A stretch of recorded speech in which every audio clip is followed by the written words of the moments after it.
She slammed the contract onto the table so hard the wine glasses shook. "Sign it," Elena Vasquez said, leaning across the white linen toward Lillian with a smile that didn't reach her eyes. "Or I'll make sure every person in this restaurant knows exactly what kind of trash Damien dragged off the floor and put a ring on." Lillian's hand tightened around her water glass. Around them, 40 people in designer clothes pretended not to watch. Some of them were already smiling. This was supposed to be a welcome dinner.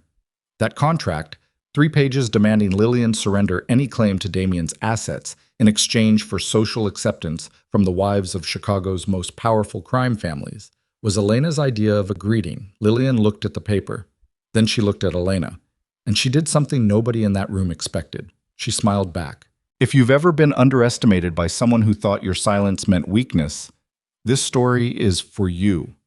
Stay until the end, because what Lillian does next will change everything you think you know about quiet people. And if this is your first time here, subscribe now and hit that bell. I don't want you to miss a single story. Drop your city or country in the comments below. I want to see just how far this story travels. The night everything changed for Lillian Brooks began. Not with a gunshot or a car chase or any of the dramatic entrances people associate with the Chicago underworld. It began with a broken coffee carafe, a private dining room on the 43rd floor of the Meridian Hotel, and a conversation she was never supposed to hear. She had worked the private events floor at Meridian for 6 years. 6 years of memorizing dietary restrictions, managing the moods of men who treated every meal like a performance, and smiling through comments that would have made a younger woman cry. Lillian was 31 years old. She was not young enough to be naive and not old enough to stop caring. That particular combination had kept her invisible in the best possible way, competent, forgettable, and trusted with rooms where the real Chicago did its real business. The night of October 14th, she was alone in the service corridor behind Private Room 7 when the carafe handle cracked in her grip. Hot coffee spread across the sleeve of her uniform. She grabbed a clean towel from the service cart, blotted the damage, checked the time. 12 minutes before she was due inside to clear the appetizer course. She needed a replacement carafe from the kitchen 2 floors down. That was the moment the door to room 7 swung open and a man in a gray suit stepped halfway into the corridor to take a phone call. Lillian pressed herself flat against the wall behind the cart. Not hiding exactly, just staying out of the way experienced service staff learned to do. She wasn't eavesdropping. She was standing still, holding a wet towel, waiting for the man to go back inside so she could slip past without interrupting. But the man in the gray suit wasn't being quiet about his phone call. The accounts in the Cayman structure, the ones under Fortuna Holdings, all of it. Move it before Thursday. Once Moretti signs the Lakeshore contracts, the money's traceable and we're finished. A pause. He trusts me. That's why it works. He doesn't look at what he doesn't think he needs to look at. Another pause. Sal, I don't care. Make the transfers and stop calling this number. The man stepped back inside. The door clicked shut. Lillian stood there for a moment with the wet towel in her hand.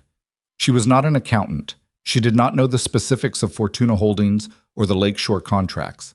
But she had grown up with a father who taught her that the most dangerous sentence in the English language was, "He trusts me," spoken by someone who was actively betraying that trust. She got a new carafe. She went back in. She did her job.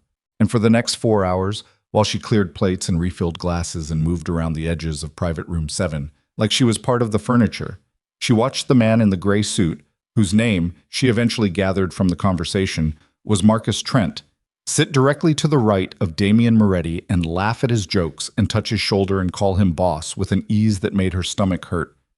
Damien Moretti.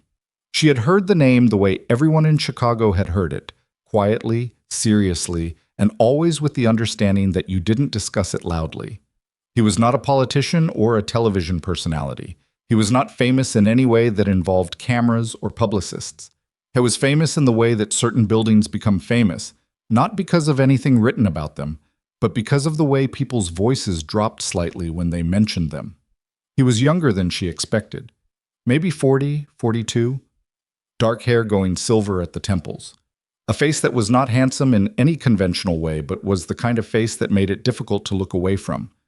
Too still, too controlled, like every expression on it had been deliberately chosen. He held his fork correctly and his glass correctly, and he said very little during the meal. But everything he said landed with weight. Lillian served him his main course, and he said, "Thank you." And she said, "Of course, sir." And that was the full extent of their interaction. She did not plan what happened next. She did not rehearse it or calculate it. She simply, at the end of her shift, after the room had cleared and she was doing her final pass with the floor cart, found Marcus Trent's business card on the floor under the chair where he'd been sitting. And she held it in her hand and thought about what she'd heard in the corridor. And then she did something that every sensible instinct she had told her was reckless. She went to the front desk of the Meridian and asked which room Mr. Moretti was staying in. The woman at the desk stared at her. "I found something that belongs to his party," Lillian said, which was true. The woman picked up the phone. 2 minutes later, a very large man in a dark jacket appeared and looked at Lillian the way people look at something they're trying to decide whether to throw away. "What do you need?" "I need 5 minutes with Mr. Moretti," Lillian said. "I heard something tonight that he should know about. I'm not selling anything, and I'm not asking for anything. I just think he should know." The large man studied her. A woman in a coffee-stained uniform holding a stranger's business card in a hotel lobby. Not a threat by any visible measurement. "Wait here," he said. She waited 22 minutes. She almost left 4 times. The only reason she didn't was that she kept thinking about Marcus Trent's voice in the corridor. "He trusts me." And the particular quality of satisfaction in it. The pleasure of someone who believed they were untouchable. She had known people like that. Her father had taught her what they eventually ran into. The large man came back. "Come with me." The suite on the 47th floor was not what she expected, which was to say it was not what television had taught her to expect. No artwork on the walls. No excess. 2 men she didn't recognize sat near the window with the posture of people who were always working. Damien Moretti stood near the wet bar with a glass of water. Not scotch, not wine, water, and looked at her the same way he'd looked at everything during dinner, carefully, without performance. "You're the waitress," he said. It wasn't unkind. It was just accurate. "Yes, sir." "Sal says you heard something." "In the service corridor, before the dinner." She told him exactly what she'd heard, word for word, the way her father had taught her to report things. No editorializing, no interpretation, just what was said. She gave him the business card. She told him which account names she remembered, because she had a good memory for words even when she didn't understand them. When she finished, the room was quiet. Damien set down his water glass. He looked at her for a long time. "Why are you telling me this?" It was the question she'd been asking herself for the last 2 hours. "Because he said you trusted him," she said finally, and the way he said it made it sound like a weapon. Another silence, longer this time. "What's your name?" "Lillian Brooks." "Lillian." He said it once, like he was testing the weight of it. "Are you afraid of me?" She considered lying. She considered the diplomatic middle ground. She went with the truth because she was tired and her arms still smelled like coffee, and she was past the point of managing impressions. "A little bit, but not as afraid as I'd be of myself if I hadn't said anything." Something shifted in his face. Not a smile, not quite, but something that had been closed opened a fraction. "Thank you, Lillian Brooks," he said. "Go home." She went home. She did not sleep. She spent the night half convinced she'd made an enormous mistake, and the other half thinking about her father's voice saying, "The only thing worse than danger is knowing about danger and doing nothing." She went back to work 3 days later like nothing had happened. A week passed. Then 2. Marcus Trent did not appear for any more private dinners. She did not ask questions. On a Tuesday morning in November, 6 weeks after the dinner in room 7, Lillian arrived at the Meridian for her afternoon shift and was told by her manager, with an expression of complete bafflement, that she had a visitor waiting in the lobby. It was the large man from before. He handed her an envelope and stood there while she opened it. Inside was a card, simple, cream, with nothing printed on it, and a handwritten note that said, "I owe you a debt. Name what you need, and a number." Lillian stood in the lobby of the Meridian Hotel, holding an envelope from Damien Moretti, and thought, honestly and without any romance about it, that she needed to pay off her father's medical bills, and that her car was making a sound that the mechanic had described as, "Not good, ma'am. Not good at all." She did not call the number that day, or the next day. She called it 8 days later because she had spent those 8 days trying to figure out how to solve both problems through legitimate means, and had come to the honest conclusion that she could not. Her father had been sick for 2 years. The debt was real. The car was dying. She was 31 years old, and she was tired in a way that went deeper than sleep could fix. The number rang twice. "I need some help," she said, "with a few things, if that's what the note meant." It's what the note meant. Damien's voice was the same as it had been in the suite, measured, unhurried. "Come to dinner." She meant to say that dinner wasn't necessary. She meant to say they could handle it some other way. But the word dinner wasn't a question, and something in the way he said it, not commanding, just certain, made her say, "When?" "Thursday." The restaurant he chose was not the kind of place Lillian had ever eaten in as a customer. She had served in places like it. She knew how the linens felt and how the lighting was calibrated to make everyone look more attractive than they were. She arrived in the nicest dress she owned, which she was aware was not particularly nice by the standards of the room, and she found Damien Moretti already seated, already waiting, with the same economy of movement she remembered. They talked for 2 hours. Not about Marcus Trent. Not about money. About her father. A decorated Army Ranger who'd come home from 3 deployments quieter than he'd left, and had spent the next 15 years teaching his daughter every useful thing he knew, including several things that most fathers do not think to teach their daughters. About her years at the Meridian. About why she'd stayed in Chicago when she'd had chances to leave.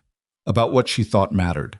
Damien Moretti listened the way very few people listened, not waiting for his turn to speak, but actually absorbing what she said, turning it over, responding to what she actually meant instead of what she'd said. It unnerved her slightly. She was used to being invisible. Being seen with that much focus was a different kind of exposure. "You're not what I expected," he said at one point. "What did you expect?" "Someone who wanted something bigger." "The things I want aren't small," she said. "They're just not flashy." He looked at her for a moment. "No, they're not." He handled her father's medical situation. He handled the car. He did it quickly, and without making her feel like she was being paid for something, which was something she had worried about in the 8 days before she called. He was precise about it. A debt acknowledged, a debt addressed, transaction complete. Except it wasn't complete. Because he called again the following week. Not to handle anything, just to talk. And she answered. She told herself it was because he was interesting. He was.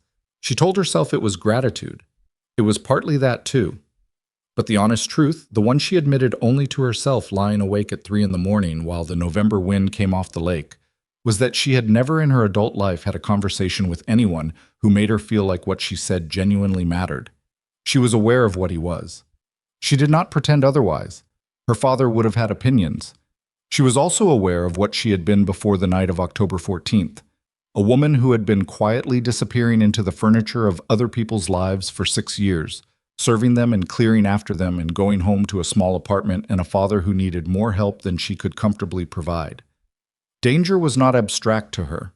Her father had taught her about danger the way other fathers taught their daughters about cooking, practically, seriously, with the understanding that knowing how to handle it was the difference between surviving it and not. She did not fall in love with Damien Moretti in November. She was not a woman who fell into things. What happened was slower and more complicated than that, and it happened in the wrong direction. She understood him before she felt anything for him, which made the feeling, when it came, harder to dismiss. He proposed in January, and she understood immediately that the proposal was not conventional in any sense. It was not romantic. It was direct and honest in a way that she had come to recognize as his particular language. He told her what he wanted, why he wanted it, and what it would mean for her if she said yes. He did not pretend it was simple. She thought about it for 4 days. She called her father, who had spent 15 years in a world that operated by different rules than the one most people acknowledged, listened to everything she said without interrupting. When she finished, he was quiet for a moment. "Is he honest with you?" he asked. "As far as I can tell?" "Does he underestimate you?" "No," she said, and realized as she said it that it was the first time she'd said that about anyone. "Then be careful," her father said, "but don't be scared." She said yes to Damien Moretti on a Wednesday afternoon in January, standing in her small apartment in the coat she'd worn to the Meridian 6 years running, without any performance or ceremony. He accepted it the same way. The wedding was small by the standards of what he was, which still meant 50 people she didn't know in a venue she'd never been inside. She wore a dress that had been selected for her by someone whose entire job was selecting dresses, and it was beautiful in a way that felt slightly like wearing someone else's personality. The photographs were good. She looked like the right kind of woman in them. The wives of his associates smiled at her with the precise temperature of people who had already made their decisions about her and were simply waiting for events to confirm them. She smiled back. She remembered her father's voice. She ate her dinner and drank her champagne and thought about the long game, which was the only game her father had ever considered worth playing. What she could not have known, what no one outside a very specific circle of men knew, was that the moment she became Damian Moretti's wife, she had also become the most valuable target in the Chicago underworld. Not because of anything she'd done, because of everything she hadn't done yet. And in a room across the city that same night, 3 men were already discussing the most efficient way to remove her from the equation before she became inconvenient. She was a waitress from a small apartment on the north side. She was 31 years old. She had no title, no fortune of her own, no history in any of the circles that mattered. She was, by every calculation those men made, the easiest problem they had ever been asked to solve. They had never met her father. The morning after the wedding, Lillian woke up in a bed the size of her entire former living room and lay there for a full minute just listening to the silence. Not peaceful silence, the kind of silence that has weight to it, the kind that comes from thick walls and security glass, and the particular hush of a house where people are always listening for something wrong. She had grown up in a 2-bedroom apartment where the neighbors' arguments came through the walls like they were happening in the same room. This silence was its own language, and she didn't speak it yet. Damian was already gone. There was coffee on the nightstand, still hot, which meant someone had come into the room while she slept. She sat up and looked at the door and thought about that for a moment. The casual intimacy of staff who moved through private spaces like air, and made a note to herself that this was going to be an adjustment. She drank the coffee. She got dressed in the clothes she'd packed herself, which were not the clothes of a woman who had just married into serious money, and she went downstairs to find her new life. The house, Damian's primary residence, a 4-story limestone building in Lincoln Park that had been in his family since the 80s, was staffed by people who were extremely good at being professionally pleasant while revealing nothing. The housekeeper, a compact woman named Rosa, who had been there for 11 years, showed Lillian around with the thoroughness of someone giving a tour of a museum. She identified every room. She did not explain what any of them were actually used for. Lillian thanked her and went to find the kitchen. She made herself toast. Standing at the counter of a kitchen that cost more than her car had when it was new, she ate toast and thought about her father and thought about what her life had looked like 3 months ago and tried to locate some through line that made sense of where she was standing now. She was still standing there when the back door opened and a woman she didn't recognize walked in like she owned the place, because she was the kind of woman who walked everywhere like she owned it. Elena Vasquez was 44 years old and had been the wife of Nico Vasquez, capo of the South Side operations and Damian's second oldest associate, for 19 years. She was tall, impeccably dressed, even at 9 in the morning, and she had the kind of bone structure that other women noticed before men did. She stopped in the middle of the kitchen and looked at Lillian standing there in plain jeans with a piece of toast and an expression that was the human equivalent of a category error. "Oh," Elena said, "you're already up." "I'm a morning person," Lillian said. Elena set her bag on the kitchen island and looked around the room with the proprietary ease of someone who had been using this kitchen for years. "Damian asked me to stop by. I help coordinate social things for the family." The word family had a particular weight in her mouth that was distinct from its ordinary meaning. "We'll need to get you oriented." "Oriented?" Lillian repeated. "There are expectations," Elena said, turning to look at her directly for the first time. The look was fast and comprehensive, the kind that files things away. The way you dress, the events you attend, what you say, and who you say it to. A brief pause. "And what you don't say." Lillian took a bite of her toast. "I've been a waitress for 6 years," she said. "I know how to be quiet in a room." Elena smiled. It was a precise, controlled thing that didn't involve her eyes at all. "Being a waitress and being Damian Moretti's wife are somewhat different positions." "I know that too." "Good." Elena picked up her bag. "I'll send you a schedule. There's a dinner Wednesday. The Palermo family is in from Milwaukee. You'll need to be dressed appropriately. Another one of those filing cabinet looks. I'll send someone to help with that as well. She left the same way she came in. The back door closed with a soft, expensive click. Lillian finished her toast. She washed her plate. She stood at the kitchen window and watched a sparrow sitting on the edge of the garden wall, and she thought very clearly, this is going to be a problem. She was right. She just didn't know yet how many problems there were going to be, or how many of them would be wearing good shoes. The Wednesday dinner was at Nico Vasquez's house in Hyde Park, a Georgian revival that had been renovated in a way that cost a great deal of money to look like it hadn't. There were 16 people at the table. Lillian knew Damien, and she recognized two other faces from the wedding. Everyone else was new. The women sat at one end. This was not announced or arranged officially. It was simply what happened, with the casual choreography of a ritual that had been performed many times. Lillian found herself between Elena and a woman named Carla Benedetti, whose husband ran port operations and who wore a diamond tennis bracelet that she touched approximately every 4 minutes in a way that suggested it was both an asset and a nervous habit. "Where are you from originally?" Carla asked, which sounded like a simple question and wasn't. "Uptown," Lillian said. "North Side." The sound Carla made was not unfriendly exactly. It was the sound of a door closing politely. "And your family?" "My father's in Evanston. He's retired military." This landed with a small silence that told her something about how the table regarded military backgrounds. Not with hostility, but with the faint incomprehension of people whose world had different structures. "No other family?" Elena asked from her left without looking up from her plate. "No other family." Carla said again. The conversation moved on. Lillian ate her dinner. She listened more than she spoke, which was her natural inclination and which she was aware was being interpreted as either shyness or stupidity by at least 3 of the women at the end of the table. She didn't correct the interpretation. Her father had always said that being underestimated was a resource, not an insult. But she was not prepared, not fully, not yet, for Elena.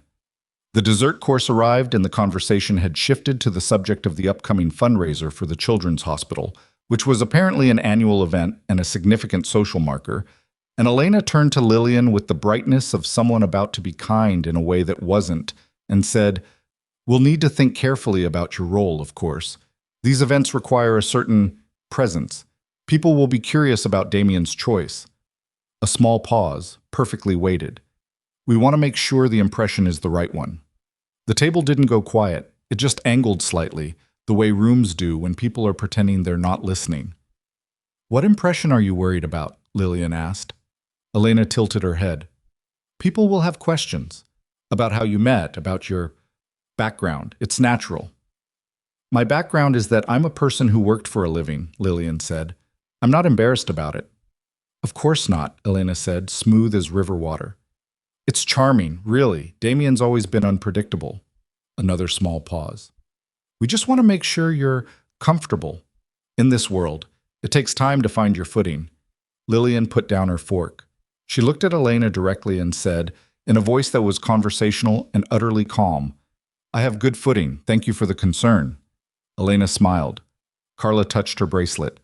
Someone across the table said something to someone else about the hospital gala committee, and the moment dissolved. But it left a mark. Lillian felt it the whole drive home. The specific discomfort of having been managed in public by someone who was very good at managing people in public, and who had wanted her to feel it, not angry, tired in a particular way. The kind of tired that comes from having to defend your right to be in a room. Damien was in his study when she got home. He looked up when she came in and read something in her face with that unsettling accuracy of his. "How was it?" "Fine," she said. "Lillian." She looked at him.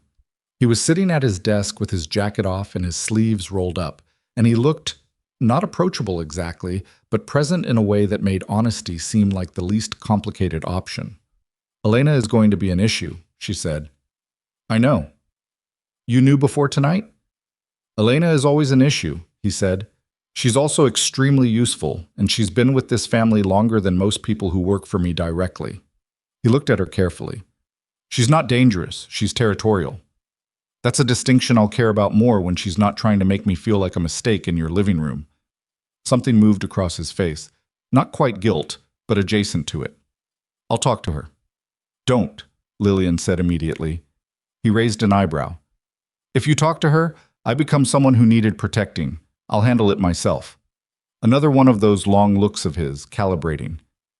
All right, he said finally. And he meant it, which was the thing she was still learning about him. He said what he meant. He didn't negotiate his agreements after he made them. She went to bed. She lay in the large, quiet room and stared at the ceiling and thought that she had managed to survive 6 years in high-end service hospitality, 2 years of watching her father's health decline, and 31 years of being the kind of woman who people looked through rather than at. She was not going to be undone by a woman with good bone structure and a territorial streak. What she didn't know was that Elena's problem with her was not primarily personal. It was practical. And it was connected to things that were moving in rooms Lillian hadn't been invited into yet. She's not a liability. She doesn't have to be a liability to get hurt. The voices moved away. Lillian stood in the library with a book she'd stopped reading and thought about the word Target, and thought about the name Ricci, and thought about her father's voice explaining to her when she was 14 that the moment someone started asking questions about the people around you was the moment the game had already changed. She put the book back on the shelf exactly where she'd found it and went downstairs and made dinner, because it was the thing she could do with her hands, and she had always thought better when her hands were doing something. She met the other wives in the weeks that followed with the patient attention she'd once given to memorizing the dietary restrictions of hotel guests. Careful, thorough, looking for the structure underneath the surface. What she found was not what she'd expected. She had expected hostility. She had expected closed ranks, cold shoulders, the kind of feminine politics that was really just power in a different costume. She found some of that. Elena's group, 4 women whose husbands sat closest to Damien in the hierarchy, maintained a social architecture that Lillian was not invited inside, and they maintained it with the kind of precision that required active effort rather than passive exclusion.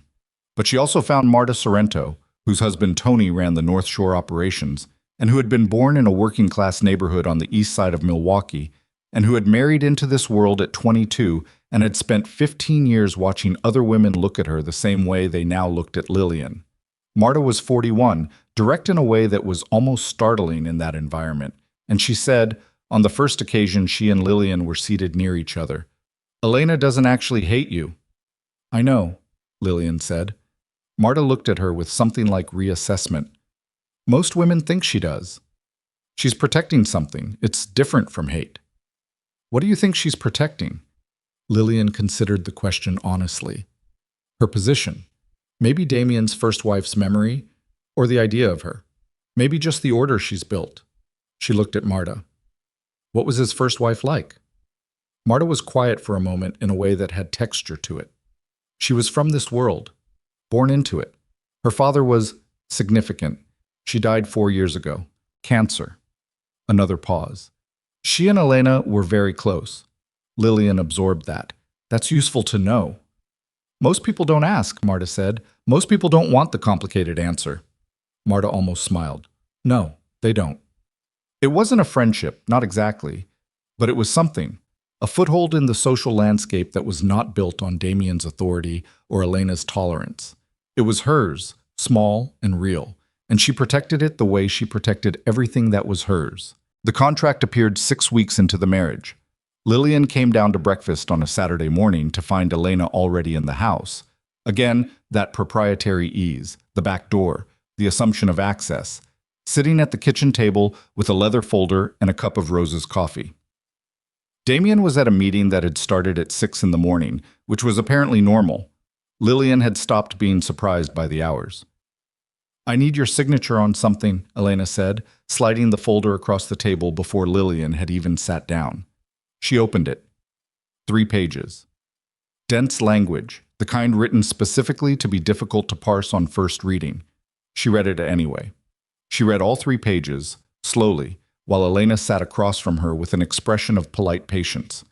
What it said, reduced to its essential meaning, was this: Lillian Brooks, now Lillian Moretti, agreed to make no claim on any asset, financial account, property, or business interest currently held by or affiliated with Damien Moretti or the Moretti family structure, in exchange for an unspecified consideration that was described in language vague enough to mean nothing binding. She set the folder down. She looked at Elena. Damien asked you to bring this? She said. Something very small happened in Elena's expression. It's standard, Elena said. For arrangements like yours, protective for everyone.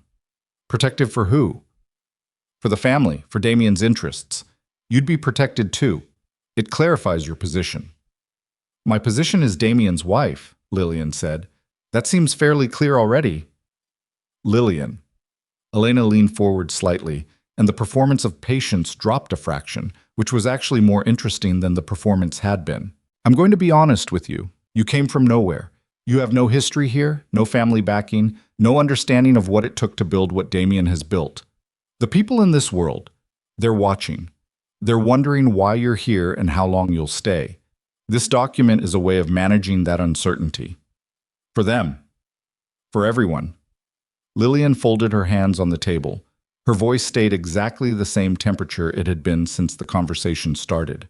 Not cold, not heated, just even. Elena, I heard what you said at Nico's dinner. I heard what you said the week after that at the Martinelli lunch. I understand that you have a long history with this family, and that my being here is disruptive to things that were ordered in a particular way. She paused. I'm not signing this. Silence. Without talking to Damien first, Lillian added, he knows about it. Then he can tell me that himself. Elena's jaw tightened, just slightly, the only visible crack in the whole construction. You're making this more difficult than it needs to be. I'm not making anything difficult, Lillian said. I'm not signing a document that someone brought to my kitchen on a Saturday morning while my husband is at a meeting. She pushed the folder back across the table. You want coffee? Rosa made it about 20 minutes ago. Elena stared at her. Then she picked up the folder, put it in her bag, and left. Lillian poured herself coffee. Her hands were completely steady. She was aware that she had just done something that would have consequences. She was also aware that not doing it would have had worse ones. She called Damien. He picked up on the second ring. Elena came by, she said. A pause on his end. I heard. Did you ask her to bring a document? Another pause, shorter. No. The word landed in her chest like something solidifying. Okay, she said. Lillian, I need you to understand something, she said, and her voice was still even, still calm, but there was something underneath it now that hadn't been there before. I didn't marry you to sign away my position the first time someone decided I was inconvenient. If that's what this arrangement requires, you need to tell me now. That's not what this arrangement requires. His voice was flat and certain. I'll handle Elena. I told you, you don't need to. This is different, he said. This is not her being territorial. This is her acting on someone else's instruction, which means the problem is not Elena. The silence that followed had a different quality than the others. Who? She said. I don't know yet. A pause. Stay in the house today. Damien, please, he said, which was a word she had learned he did not use as a reflex, and its appearance now told her something about the temperature of what he knew that he wasn't saying. Just today. She stayed in the house. She read. She helped Rosa reorganize the pantry because she needed to do something with her hands. She thought about the conversation between Damien and Vincent she'd overheard, and the name Ricci, and a document brought to her kitchen by a woman who should have had no reason to bring it. She thought about her father's voice saying, when someone tries to reduce your position, they're preparing for something. The reduction comes first, then the removal.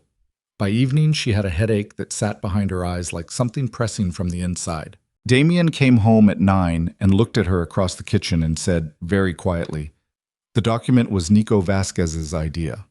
She processed that. Nico. Elena's husband. Damien's second oldest associate. Why? Because someone is paying him to make you seem like a liability before they move against me directly. His voice was controlled in that way it got when he was managing something that was not under control. He's been in contact with the Ricci family for at least 6 weeks. Since before the wedding. Since before the wedding.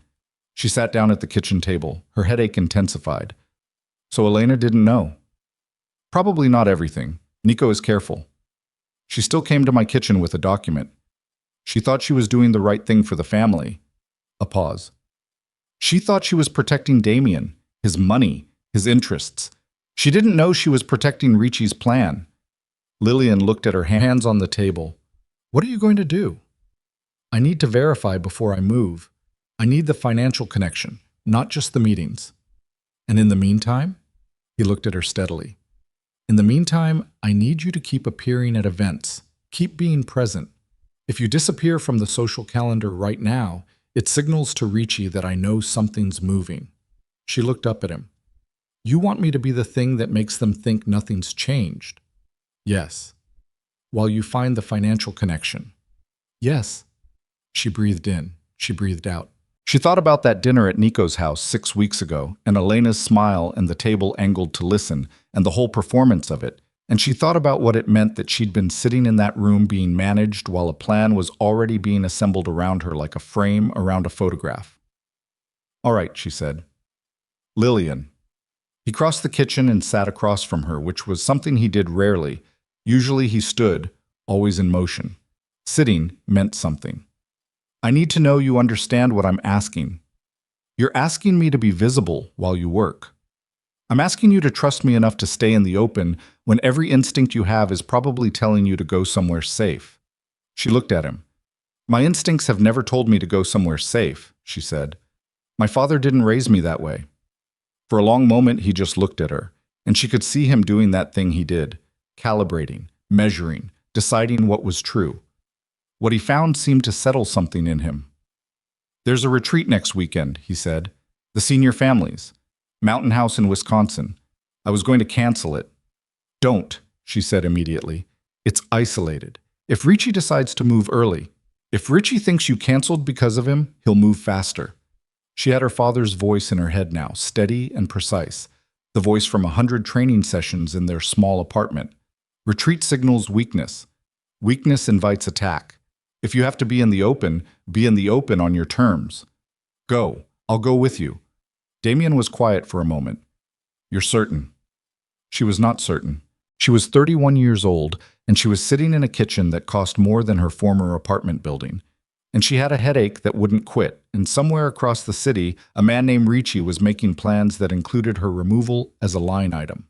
She was not certain of anything except that the alternative, retreating, reducing, becoming exactly the liability that Nico Vasquez's document wanted to make her, felt worse than whatever was waiting in Wisconsin. Book the rooms, she said. He nodded once. He got up. He made her a cup of tea without asking whether she wanted one, which was something she'd noticed he did when he was managing his own worry about something and needed something to do with his hands. She sat at the kitchen table with the tea and the headache, and the particular cold clarity that had been her father's greatest gift to her. The ability to look at a dangerous situation and not blink first. She didn't know there would be 3 men in that mountain house with weapons and instructions. She didn't know that Damien would be pulled away at exactly the right moment, at exactly the right hour, by a message carefully constructed to read like urgency.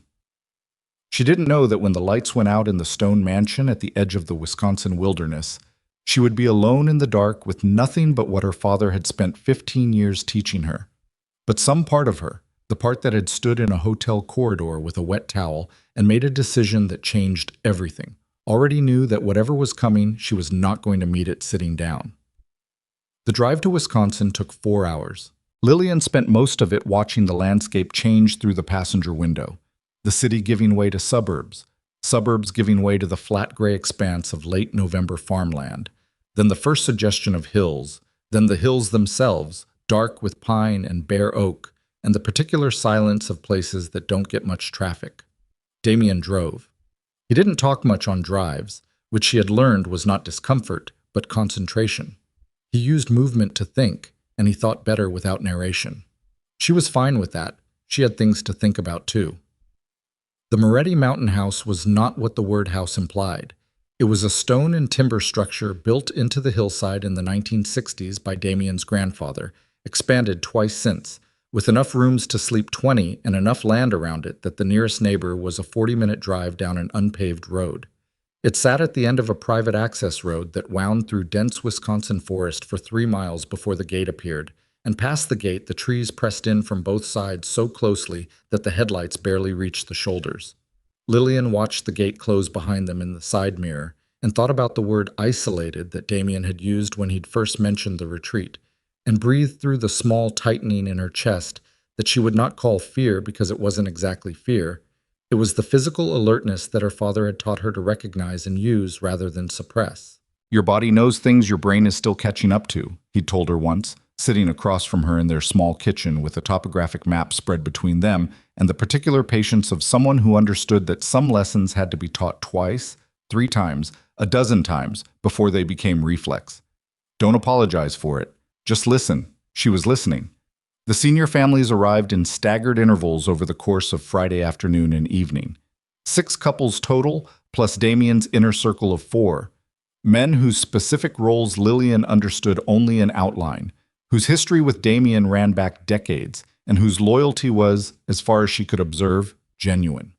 There was Vincent, the older man whose voice she'd heard in the garden, who greeted her with a gruff nod, and the faint surprise of someone who had expected her to be smaller somehow. There was Tommy Chen, who handled what Damien referred to as structural matters, and who said almost nothing to anyone but observed everything with the focused attention of a man who was paid to notice things other people missed.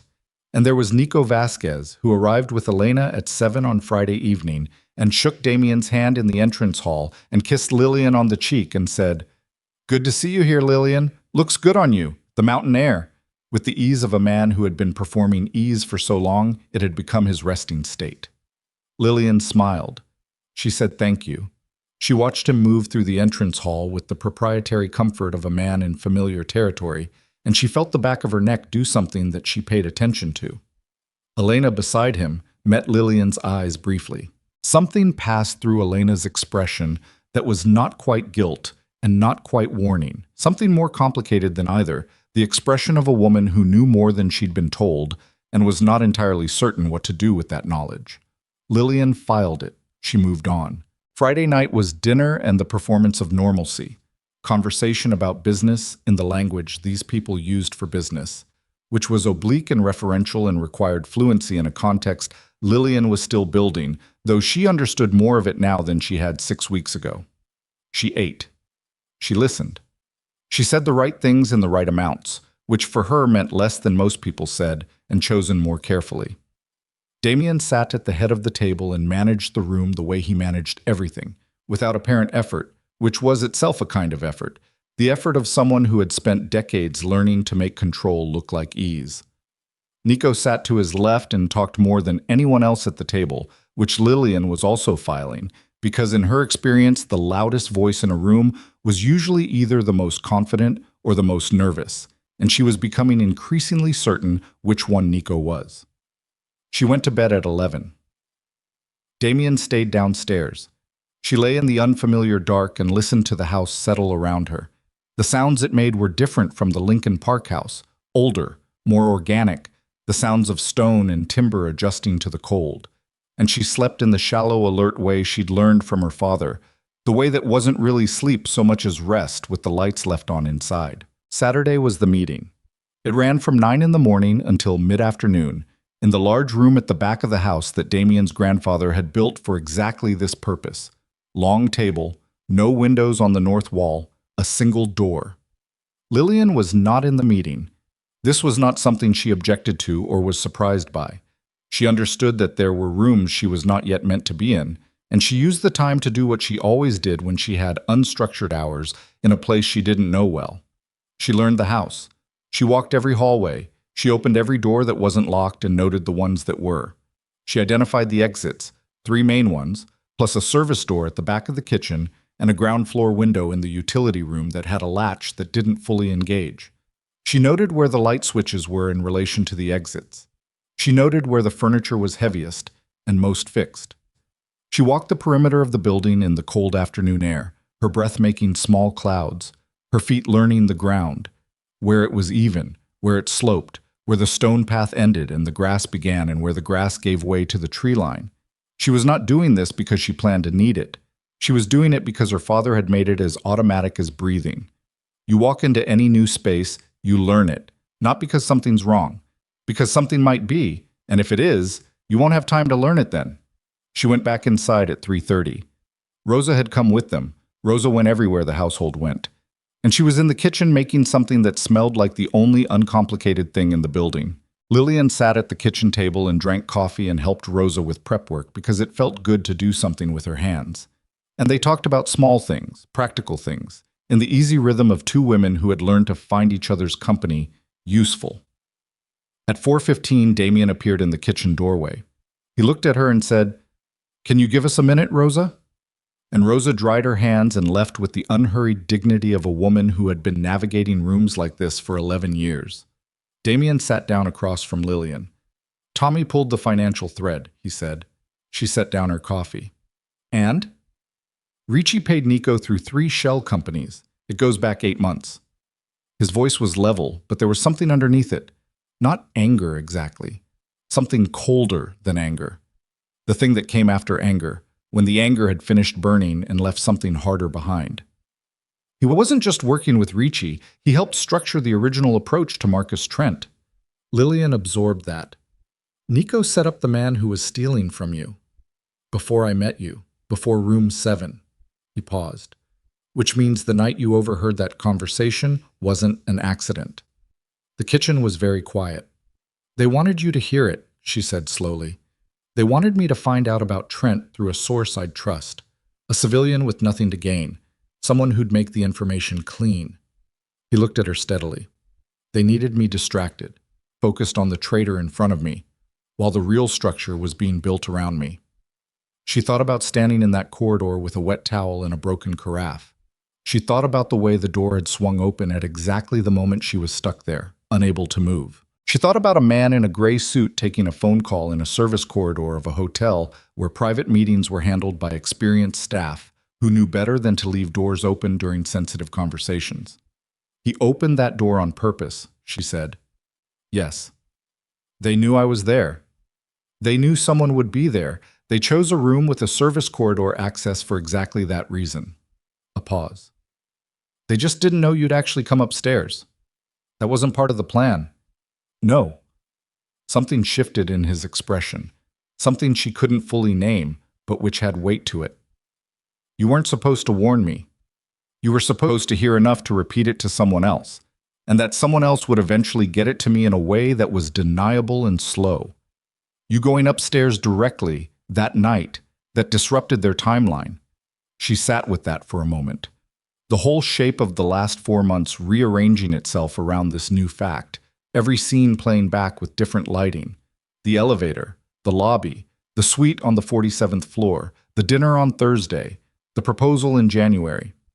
"So when you married me," she said, and her voice was careful and very controlled, "was any of it? Did any of it come from—" "No." He said it immediately, and the immediacy of it was the most honest thing she'd heard from him. "I married you because of who you are, not because of what they planned." He held her eyes. "I need you to know the difference between those things." She looked at him for a long time. "I know the difference," she said finally. He exhaled. A small thing, almost invisible, but she saw it. "What do you do now?" she asked. "Tonight," he said, "I let Nico think the meeting went normally. Tomorrow morning, I move him out." His jaw tightened. 19 years. She understood what that meant. Not just the logistics of it, the weight of 19 years of shared meals and shared work, and the particular intimacy of trusting someone with things that mattered, and discovering that the trust had been exploited from a direction you never thought to check. "I'm sorry," she said. He looked at her like the words had surprised him. "Don't be, it's—" He stopped. Started again. "It's done. It's information. I handle information. You can handle it and still be sorry it's true." A pause. "Yes," he said quietly. "I can." Dinner Saturday night was the same performance as Friday, and Lillian gave it everything she had, which was considerable. She talked to Elena about the Children's Hospital Gala with genuine attention. She asked Carla Benedetti about her daughter's school application with the patience of someone who actually cared about the answer. She watched Nico across the table tell a story about a fishing trip in a way that made everyone laugh, and she smiled in the right places, and she thought about 8 months and shell companies and a door opened on purpose in a hotel corridor, and she kept her hand still and her face exactly where she needed it to be. She was good at this. She had always been good at this. Waitressing had taught her that the most important skill in any room was the ability to be present and invisible at the same time, to manage your own internal state with enough precision that nothing leaked into your expression that you didn't authorize. After dinner, she went upstairs. Damien stayed down. He would manage Nico through the evening, keep him comfortable, give nothing away. She trusted him to do that. What she didn't expect was the knock on her door at 11:30. She was still dressed. She'd been sitting on the edge of the bed reading without absorbing anything, which was not a state she was familiar with, and she crossed to the door and opened it to find Elena standing in the hallway in a robe, without makeup, looking like a different person than she was at dinner. Smaller, more tired. The performance had come down for the night, and what was underneath it was a woman who hadn't slept properly in what looked like weeks. "Can I come in?" Elena asked. Lillian stepped back. Elena came in and stood in the middle of the room and looked at the floor for a moment like she was choosing her words from a limited supply. "I didn't know," she said finally. "About the financial piece. About Ricci." She looked up. "I knew Nico was maneuvering. He maneuvers. It's what he does. It's always what he's done. And for 19 years, it's been on the right side of the line." Her voice cracked slightly on the word 19, and she pulled it back with visible effort. "I thought the document was his idea of protecting the family. I didn't know he was protecting an exit." Lillian looked at her for a long moment. "How much do you know now?" "Enough." Elena's hands were not steady. She pressed them together in front of her. "Damien is going to move him out." "Yes? Is he—" She stopped. "Will Nico—" "I don't know," Lillian said, because she didn't, and lying about it would have been unkind in the particular way that false comfort is unkind. It makes people feel better now, and worse later when the truth arrives anyway. Elena nodded. A very small nod. The nod of someone absorbing something that has been half expected and is still, somehow, a shock. "I brought you that document," she said. "I sat across from you at 6 dinners, and I was trying to move you out of a position that I thought you didn't belong in." A pause. "I owe you an apology." "You owe me an honest answer," Lillian said. Elena looked at her. Did Damien's first wife, would she have handled this? What's happening right now? A long silence. Elena's expression moved through several things. "Margaret was extraordinary," she said finally. "She was born into this world. She understood every piece of it. She was the right person for it." A pause. She would have been devastated by this. She trusted Nico completely. She'd known him since she was a child. Elena looked at Lillian steadily. "You're not Margaret." "No." "You handle things differently." Elena's voice was quiet now, stripped of its usual precision. "You sat through dinner tonight, and I was watching you, and I couldn't find a single moment where you slipped." She shook her head. "I've known women who trained for this their whole lives who couldn't do that." Lillian said nothing. "I've been wrong about you," Elena said. "I want you to know I know that." "Thank you for telling me," Lillian said, and she meant it, without warmth and without coldness, just accurately. Elena left. Lillian closed the door. She stood in the middle of the room in the dark old house on the Wisconsin hillside and listened to the wind moving through the pines outside and thought about Margaret Moretti, whom she had never met, and about the particular loneliness of being compared to a ghost, and about Elena's face when she'd said 19 years, and about all the ways that loyalty could be the most destructive thing in the room. She went to bed at midnight. She set no alarm because she didn't need one. At 2:47 in the morning, her eyes opened. She didn't know why at first. The room was dark. The house was quiet. The wind was still doing what it had been doing for hours. Then she heard it. Not a sound exactly. More like the absence of a sound that should have been there. The low, almost imperceptible hum of the security system that she'd registered without consciously noting it every hour since their arrival. It was gone. She was out of bed before the thought completed itself, moving to the wall beside the door rather than across the open center of the room, pressing herself flat, listening with everything she had. Her father's voice in her head. Power going out can be weather. Power going out in a house with a backup generator is someone's choice. Her phone was on the nightstand. She crossed to it in 3 fast, silent steps, grabbed it, and tried to call Damien. No signal. She stood in the dark with the dead phone in her hand and felt the cold come up through the floor through her socks, and thought very clearly and very fast. Damien's room was at the end of the hall, west wing.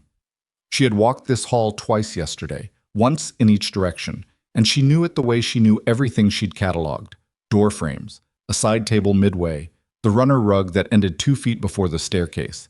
She knew it in the dark, which was what mattered now. She opened her door. The hallway was black and smelled like pine and old stone and cold air that was moving from a direction it shouldn't have been moving from, which meant a door or window open on the ground floor. She moved to Damien's room. Empty. Bed slept in, covers pushed back, boots gone from the floor. He'd left before this, before the power went out. She touched the pillow. Still slightly warm, recent. She heard the front door. Not opening, closing.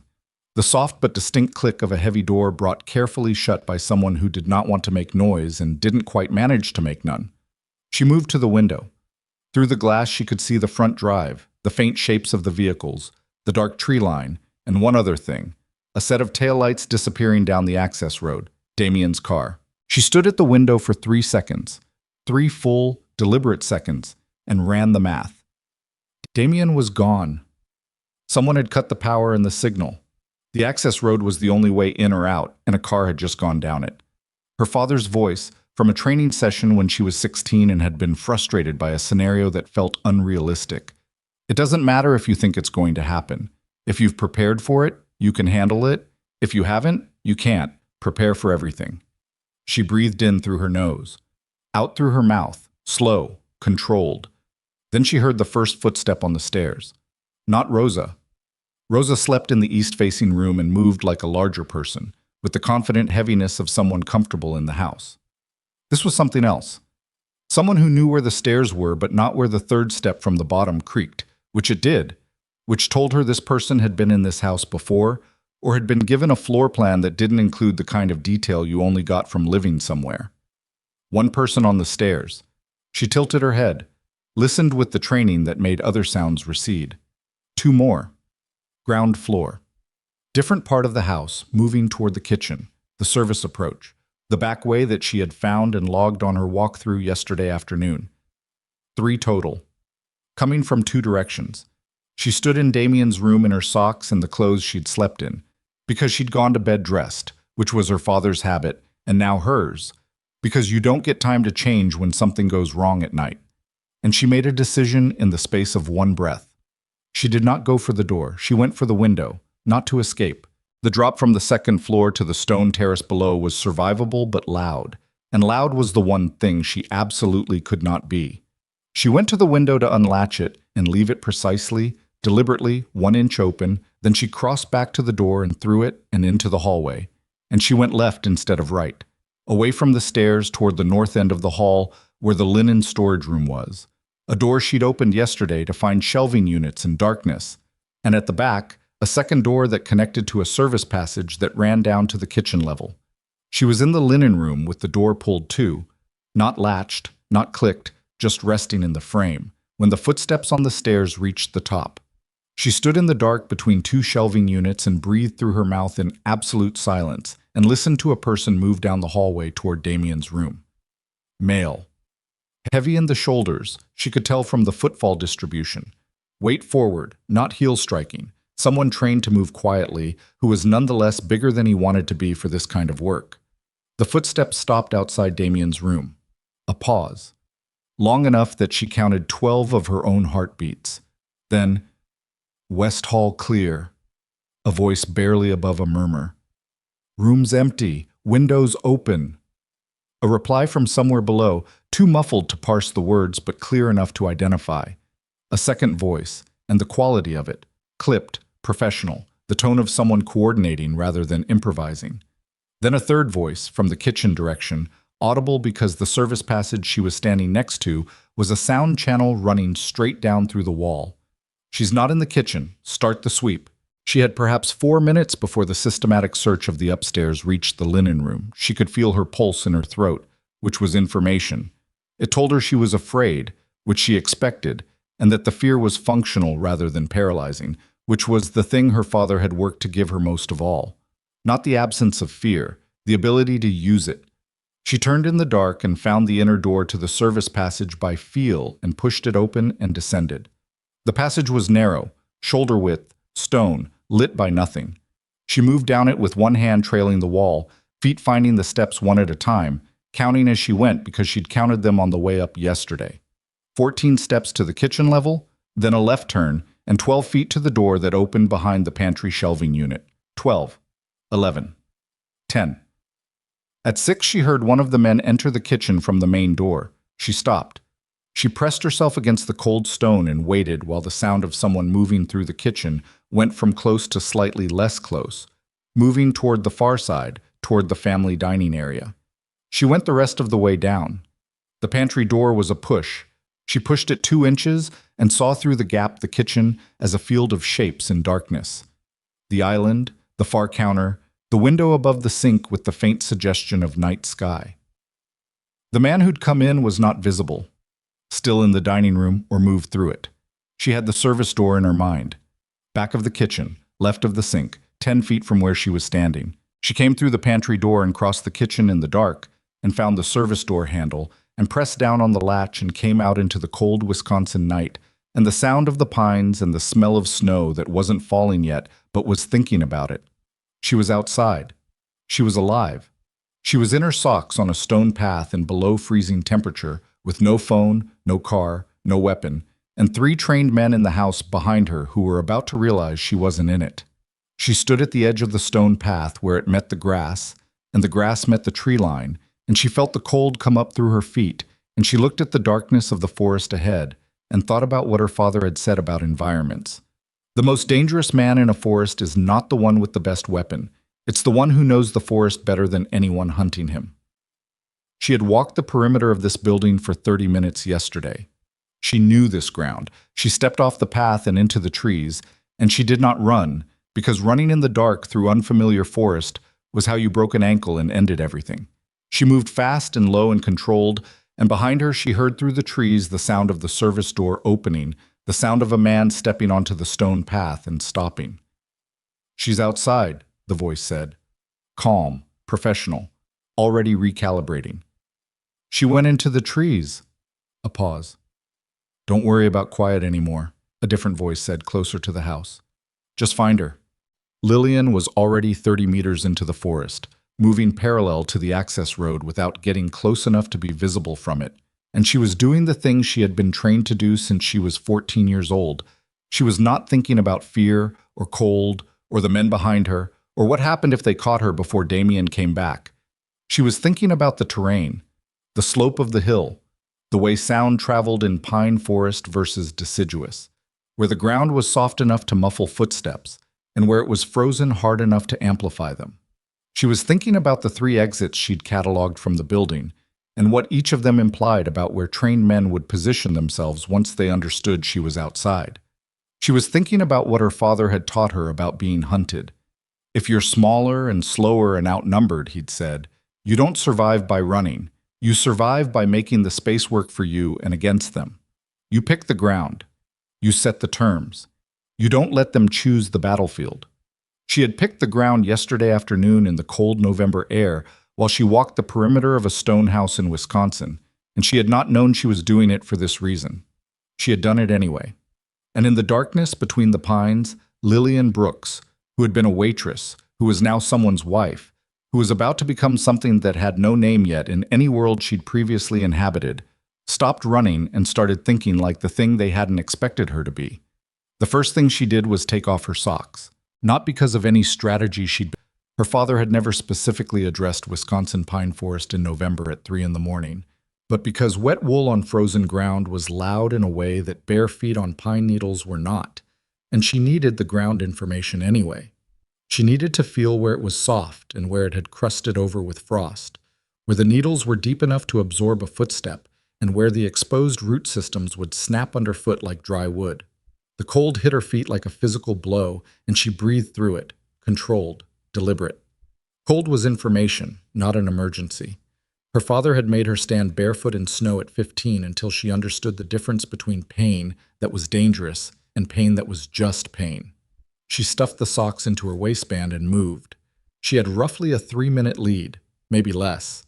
The man who'd come out the service door was professional enough to not waste time shouting. She'd heard him go back inside, which meant he was regrouping rather than pursuing alone, which meant they were going to come at her organized, which was both better and worse than panicked. Better, because panicked men made noise.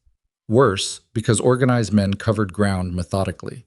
She moved northeast along the slope, staying 20 meters inside the tree line, far enough to be invisible from the house, close enough that she could see the building's lights if they came back on. The slope was gentle here, rising gradually toward a ridge she'd seen from the perimeter walk. She'd noticed a rock outcropping at the top, which meant a position with elevation and cover, and, more importantly, a line of sight across most of the property. Her feet found a frozen patch, and she slowed, shifted her weight, stepped around it. Every footstep a decision, every breath measured. Behind her, 70 meters back and to her left, she heard the crunch of someone entering the trees. Single person. Moving faster than she was, which meant he was prioritizing speed over silence, which meant he was confident, and that confidence was going to cost him because confidence made you loud. She stopped. She pressed herself against the near side of a pine trunk, the uphill side, where he'd be looking past her rather than at her. And she waited and she counted. The footsteps came on for 8 seconds, then slowed, then stopped. He'd lost her sound. She heard him breathing from 20 meters out, big chest, working harder than he wanted to. He turned. She tracked it by the shift in his breathing direction, and she saw the pale shape of a flashlight beam sweep left across the forest floor about 30 meters ahead of her position. He'd overshot. She moved while he was looking away, uphill, faster now, using his noise to cover hers, and she made the ridge in 90 seconds and went flat behind the rock outcropping and looked back down the slope. 3 flashlight beams. 2 on the far side of the property, near the access road. 1 in the trees behind her, still sweeping left and right below her position. They were spreading out, which was correct search technique for an open environment, but this wasn't an open environment, and spreading out was also, in pine forest at night, how you lost coordination. She was above them. She thought about her father's voice. Elevation is leverage. Once you have it, you don't give it up unless you're trading it for something better. She needed a weapon. This was the problem she'd been running the math on since she left the house. 3 men, presumably armed, working as a coordinated unit. Her, barefoot, no phone, no weapon, no allies. The arithmetic was not in her favor on a flat field. It was marginally less terrible on ground she knew, and they didn't, but marginally less terrible was not a plan. She needed to change the arithmetic. She thought about the house, the service corridor, the kitchen, the utility room with the latch that didn't engage fully. She thought about what was in the utility room. She'd opened that door on her walkthrough. She closed her eyes on the dark ridge and rebuilt it from memory the way her father had taught her to rebuild spaces. Metal shelving units on the left wall. Cleaning supplies. A chest freezer. A second shelf unit on the right with tools. She'd seen the outline of a toolbox on the lower shelf, and above it, hanging on wall hooks, the shapes of long-handled implements. A snow shovel. What looked like an axe handle. The utility room was 20 feet inside the service door that she'd come out of 6 minutes ago, while at least one of the 3 men was inside the main house. She needed to go back in. The thought sat in her chest with a particular kind of weight. Not fear exactly. The fear was present. It was always present. It was the engine, not the obstacle. But the weight of understanding that what she was considering was objectively the most dangerous available option, and that it was also the most correct one, because the alternative was staying in the trees until cold and exhaustion made the decision for someone else. Her feet were going numb. She had maybe 20 minutes of useful mobility in this temperature before the cold became a real tactical liability. She watched the flashlight beams below her. The man in the trees had moved west, away from her, following a ghost of her trail. The 2 near the access road were moving slowly along the fence line, checking the perimeter, which told her they thought she might try for the gate. The service door side of the house was facing her, facing the slope, and in this moment it was the least watched side. She went back down the hill. She went fast and low in a diagonal line that kept the tree trunks between her and the access road lights, and she felt her feet on the frozen ground sending signals that were half sensation and half just cold, and she focused on the house, the shape of it growing as she descended, the service door in her mind like a fixed point. She hit the grass at the edge of the tree line and crossed it in 8 running steps, and pressed herself against the stone wall of the house beside the service door and stopped and listened. Inside, footsteps. Single person, in the main part of the house, moving toward the front, away from her. She pressed the service door latch and pushed and came inside. The kitchen was dark. She crossed it from memory, 14 steps, island on her right, sink ahead, turn left. And she found the utility room door and pushed it open and stood in the darkness among the shapes of things her memory had catalogued. Her hands found the wall hooks. Snow shovel, too long, too unwieldy. Her fingers moved right and found the axe handle, no blade attached, 28 inches of ash wood with the weight of something useful. She took it off the hook, then her hand found something else on the lower shelf. She picked it up and identified it by shape. A work flashlight, heavy rubber casing, the kind that didn't break when you dropped it. She did not turn it on. She held the axe handle in her right hand and the flashlight in her left, and she stood in the utility room and breathed. 1 man in the house, 2 outside. She had a weapon now, which changed the arithmetic slightly. Not enough, but slightly. She thought about what her father had taught her about asymmetric situations. You don't fight their fight. You make them fight yours. Change the terms. Change the ground. Make them react instead of act. She needed to split them. She moved to the kitchen window above the sink and looked out at the property. She could see 1 flashlight beam near the far fence, moving slowly. The other outside beam was not visible, which meant either behind the house or at the front. She went to the utility room and found what she needed on the bottom shelf.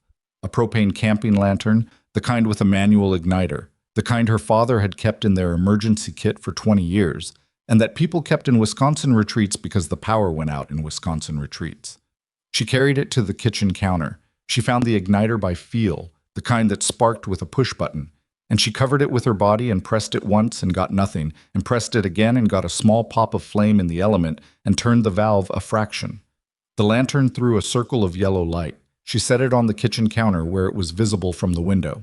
Then she crossed back to the utility room, pulled the door most of the way closed, and stood in the dark with the axe handle in both hands, and the cold still in her feet, and her heart doing something fast and deliberate in her chest. The lantern on the counter was a signal. It said, she found a light source. She's in the kitchen. She's trying to find her way around. It said, she doesn't know what she's doing. It said, come inside. 50 seconds. The service door opened. She heard him enter. The careful step, the pause, the way his breathing changed when he saw the lantern light from the kitchen doorway. He came through the kitchen toward the light. She heard him stop at the counter. She heard him pick up the lantern and turn it, examining it. Got a light on in the kitchen, he said quietly. Earpiece communication, which told her they had radio contact, which meant the other 2 would converge on this location within 2 minutes. She came out of the utility room. She didn't announce herself. She didn't hesitate. Her father had been very clear about this. The moment between the decision and the action is where people die. Close it to 0. She swung the axe handle at his forearm, the arm holding the lantern, and connected hard enough that the lantern went one way, and the man's arm buckled and he made a sound that was not quite a word and dropped to one knee. He was bigger than she expected. She'd estimated from his footsteps, and she'd estimated wrong. He was well over 6 feet, and he had the build of someone who worked at it. And even on one knee with a damaged forearm, he was dangerous in a way that the next 3 seconds were going to determine.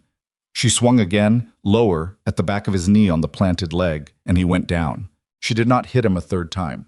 She grabbed the weapon that had fallen with him, a compact handgun, which she identified by feel and not by sight, because the lantern was on the floor throwing shadows. And she took 4 steps back into the utility room doorway and pointed it at the shape on the kitchen floor and said, in a voice she barely recognized as hers, "Don't." He was breathing hard, controlled breathing, a man managing pain, not panicking. "You're not going to shoot me," he said. "I don't want to," she said. "That's not the same as won't." A pause. "Fair point," he said, and his voice had something in it that she'd categorize later in a different context as something like professional respect. "Hands on the floor," she said. "Both of them, flat." He put his hands on the floor. "The other 2, she said. "Where?" "One's at the front of the house, one's at the fence line." "Are they coming in?" "Not yet. Depends what I say on the radio.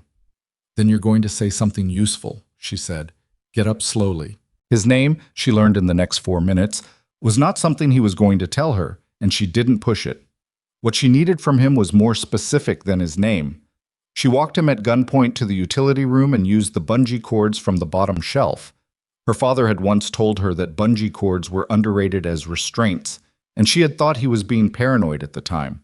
And she secured his wrists to the metal shelving unit and left him there with the lantern on the floor 2 feet away so he could see without being able to do much about what he was seeing. The man who organized this, she said. Ricci. I don't know who hired us, he said. Flat. Professional. I know you don't, she said. I'm not asking about that. She crouched to his eye level.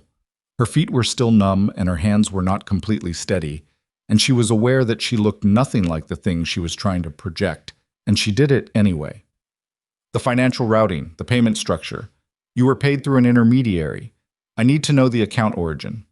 He looked at her with an expression she couldn't fully read in the lantern light. I'm a contractor. They don't give me the financial structure. Who contacted you first? A pause. A man named Sutter. Middleman. Sutter have a first name? Warren. She stood up. She filed Warren Sutter in the part of her mind that kept things intact under pressure, the part her father had developed in her through years of training and that she had never fully understood the purpose of until approximately 90 minutes ago. She went back to the kitchen. The gun was a compact 9mm, 7 rounds in the magazine, 1 chambered. She checked it the way her father had showed her. Confirmed the safety position, confirmed the round count, settled it in her right hand in the grip that was muscle memory from 1,000 dry fire sessions in their small apartment living room with the furniture pushed back. She needed to get to the front of the house before the man at the front decided the radio silence was a problem. She went through the kitchen and into the main hall and moved toward the front with her back to the wall, the gun down at her side, her bare feet silent on the stone floor. The cold had stopped being uncomfortable and started being something she was moving past, which she knew was a warning sign, and filed it as something to deal with later. The front hallway was long, terminating at the main entrance. She could see the faint suggestion of exterior light through the side windows flanking the door.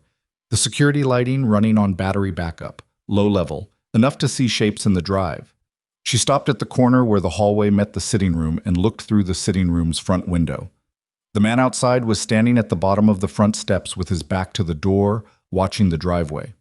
He had a longer weapon, a rifle or a shotgun. She couldn't resolve the shape clearly enough to distinguish. He was talking on his radio. She heard him say, "Carlos, what's your position?" Carlos. The man in the utility room. She moved fast, back down the hall and into the kitchen and to the utility room doorway before the outside man decided to come in and check. "Radio," she said to the man on the floor. He looked at her. "Your radio. Where is it?" Left jacket pocket. She reached in and pulled it out. A compact tactical unit, push-to-talk, the kind that worked on a closed frequency. The outside man was talking through a matching unit. She pushed the button. She said, "Backside of the house. She's in the trees, east slope." A pause.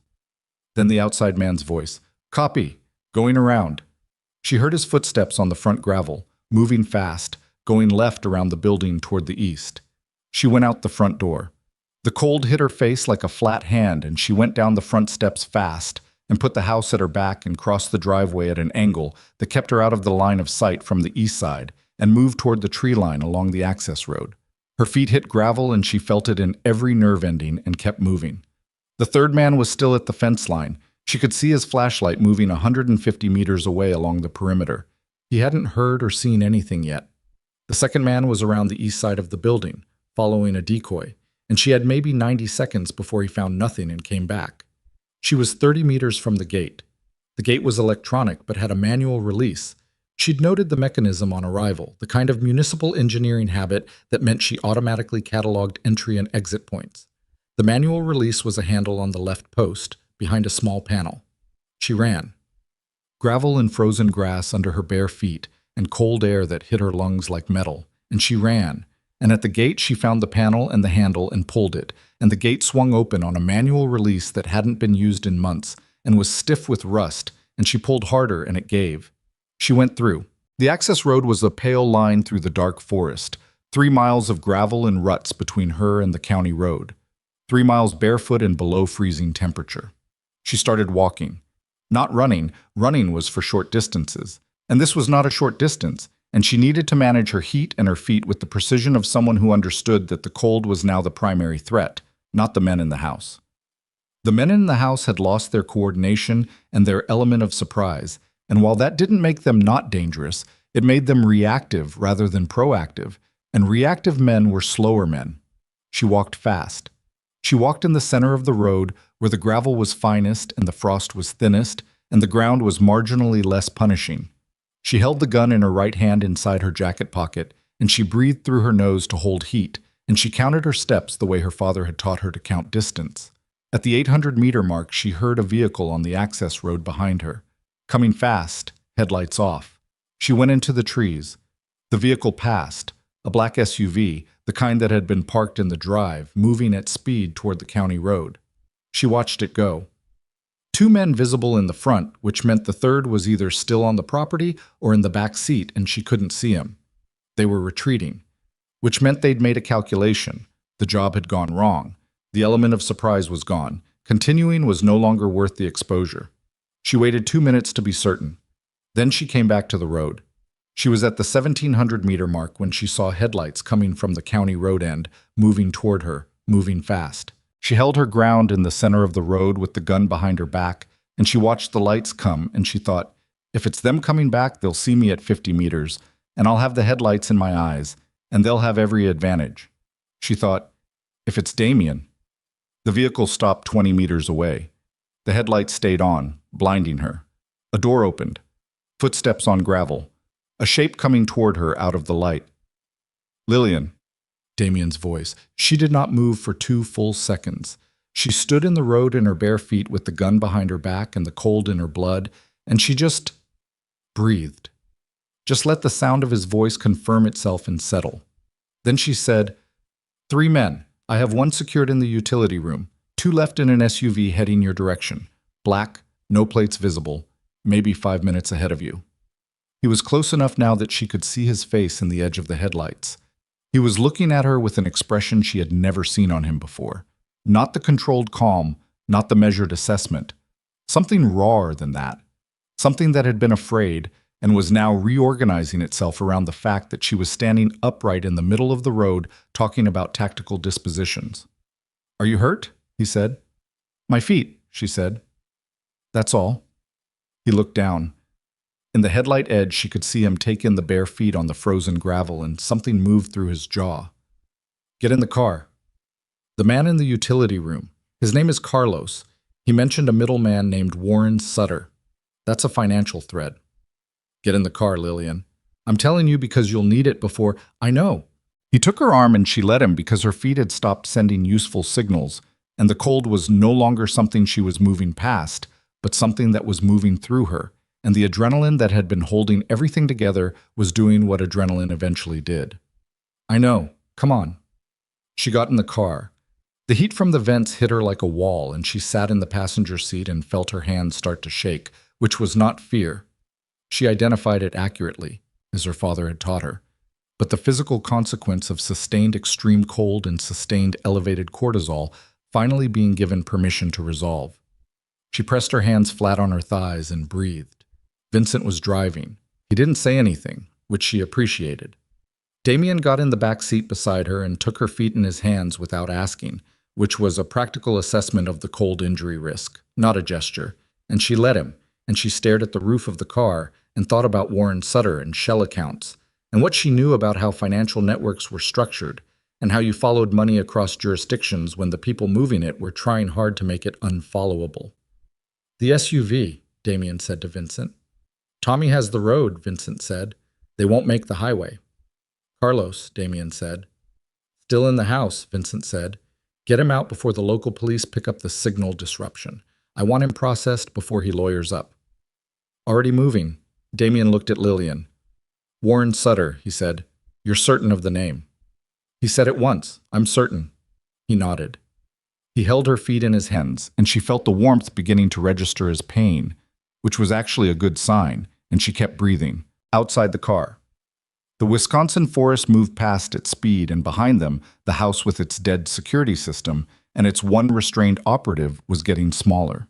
She thought about the moment she'd come out of the utility room doorway with the axe handle, and the decision she'd made in the space between the decision and the action, and she thought about what it felt like to be the thing that nobody had prepared for, and she thought about Elena's face saying, "You're not Margaret."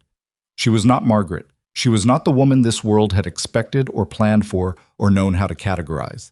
She was something else, and that something else had just survived a thing that was supposed to end differently, and she was sitting in the back seat of a car in Wisconsin with her feet in her husband's hands and the gun still in her jacket pocket because she had not yet found a moment to put it down. "Ricci is going to know it failed by morning," she said. "Yes. He'll move on you directly. He can't leave this half finished." "I know." "Then we need the financial structure tonight," she said. "Not tomorrow, tonight. Because if we move on him first before he regroups, we control the terms. If we wait, we don't wait," Damien said. She looked at him. "We don't wait," he said again. "But you're going to let me drive for 20 minutes before we get to the next part." She looked at her hands on her thighs. The shaking was still there, finer now, more internal. 20 minutes, she said. "Yes." She turned to the window. The pines moved past.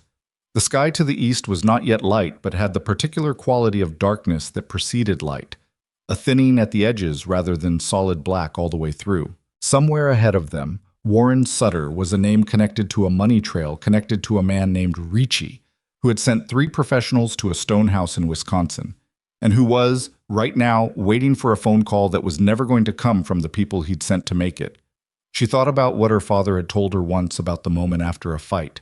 Not the immediate aftermath, but the moment when you understood what you'd actually done and what it meant about what you were capable of.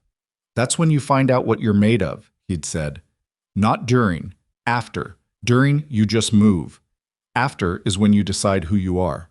She pressed her hands flat on her thighs and felt the heat from the car vents reach her feet, and the pain from the cold begin to pulse steadily through her soles, and she decided. She was the woman who had walked 3 miles barefoot in the dark, with a gun she'd taken off a man she'd put on the floor, and she was going to take that woman into the next room, and the room after that, and she was going to find every dollar that Ricci thought he'd hidden, and she was going to pull the thread until the whole structure came apart in her hands. And she was not going to stop until every man in Chicago who had ever looked at Damien Moretti's choice and seen a liability understood exactly what kind of mistake they had made. The car moved through the thinning dark toward the highway, and Lillian Brooks sat in the back seat and began, very quietly and very precisely, to plan. Warren Sutter lived in a beige condominium in Naperville and drove a leased Audi and had a LinkedIn profile that described him as a financial consulting specialist with 17 years of experience in cross-border asset management, which was the kind of language that meant everything and nothing, and was specifically designed to mean nothing to anyone who might ask too many questions. Lillian found him in 40 minutes. She was sitting in the back seat of the car with a wool blanket around her feet that Vincent had produced from the trunk with the matter-of-fact efficiency of a man who kept wool blankets in car trunks as a matter of professional practice. And she had Damien's laptop open on her knees, and she was working through the name Warren Sutter, the way her father had taught her to work through any intelligence problem, not by searching for the answer directly, but by building the context around it until the answer was the only thing left. She started with public corporate registrations. Illinois Secretary of State database, cross-referenced with Delaware filings, because Delaware was where people put the companies they didn't want found without going offshore. She found 4 LLCs with Sutter as registered agent, all formed within the same 18-month window, all with the same registered address in the loop, a mail forwarding service that cost $40 a month and asked no questions. She cross-referenced the LLCs with the name Fortuna Holdings, which she had been carrying in her memory since the night in the hotel corridor over 5 months ago. 2 of the 4 LLCs had transactional relationships with Fortuna Holdings in their public filing history, small enough to be boring, large enough to be real. "I have the structure," she said. Damien looked over her shoulder at the screen. She walked him through it in the same way she'd told him about Marcus Trent. No editorializing, just what was there. 3 layers of company ownership, each one nominally held by a different registered agent, but 2 of the agents were the same individual under slightly different name variations. W. Sutter and Warren A. Sutter, which was the kind of error that happened when you were building a structure fast and didn't have time to be meticulous. Ricci's money went through Sutter into Fortuna and then into the shell accounts that Marcus Trent was moving before I warned you, she said, which means this structure predates me. It predates the meeting in room 7. It was already running when Trent's name came up. Which means Trent wasn't the origin, Damien said slowly. He was the access point. Someone gave Ricci a way into your financial operations through Trent, and then when I disrupted that thread, Ricci kept the shell structure and redirected it through Nico instead. She looked at him. Nico wasn't Ricci's second option. He was the parallel track. They were always running both. The car was quiet for a moment. Vincent said from the front seat, without turning around, "How long has Nico been running parallel?" "At least 8 months," Lillian said. "Probably longer. The LLC formation date suggests the structure was ready 14 months ago." Damien was looking at the screen with an expression she had learned to read over 5 months of watching his face. The absolute stillness that was not calm but its approximation. The thing he did when the emotion was present and substantial, and he was not going to let it run the room. 14 months. Nico Vasquez had been building an exit strategy for 14 months while sitting at Damien's right hand at every dinner and every meeting and every decision that mattered. "He's still at the house," Vincent said. "Is he?" Rosa called. "He's still there. Elena too. They don't know the operation failed." Damien looked at Lillian. Something passed between them that didn't need words. The simple acknowledgement that the next hour was going to be the most consequential of everything that had come before it, and that they were going to it without sleep and without the kind of preparation that made things clean. "Take us back," Damien said. Lillian folded the laptop closed. She unwrapped the blanket from her feet and looked at the damage. Red and raw, but intact. No frostbite, which was the only thing that mattered in the short term.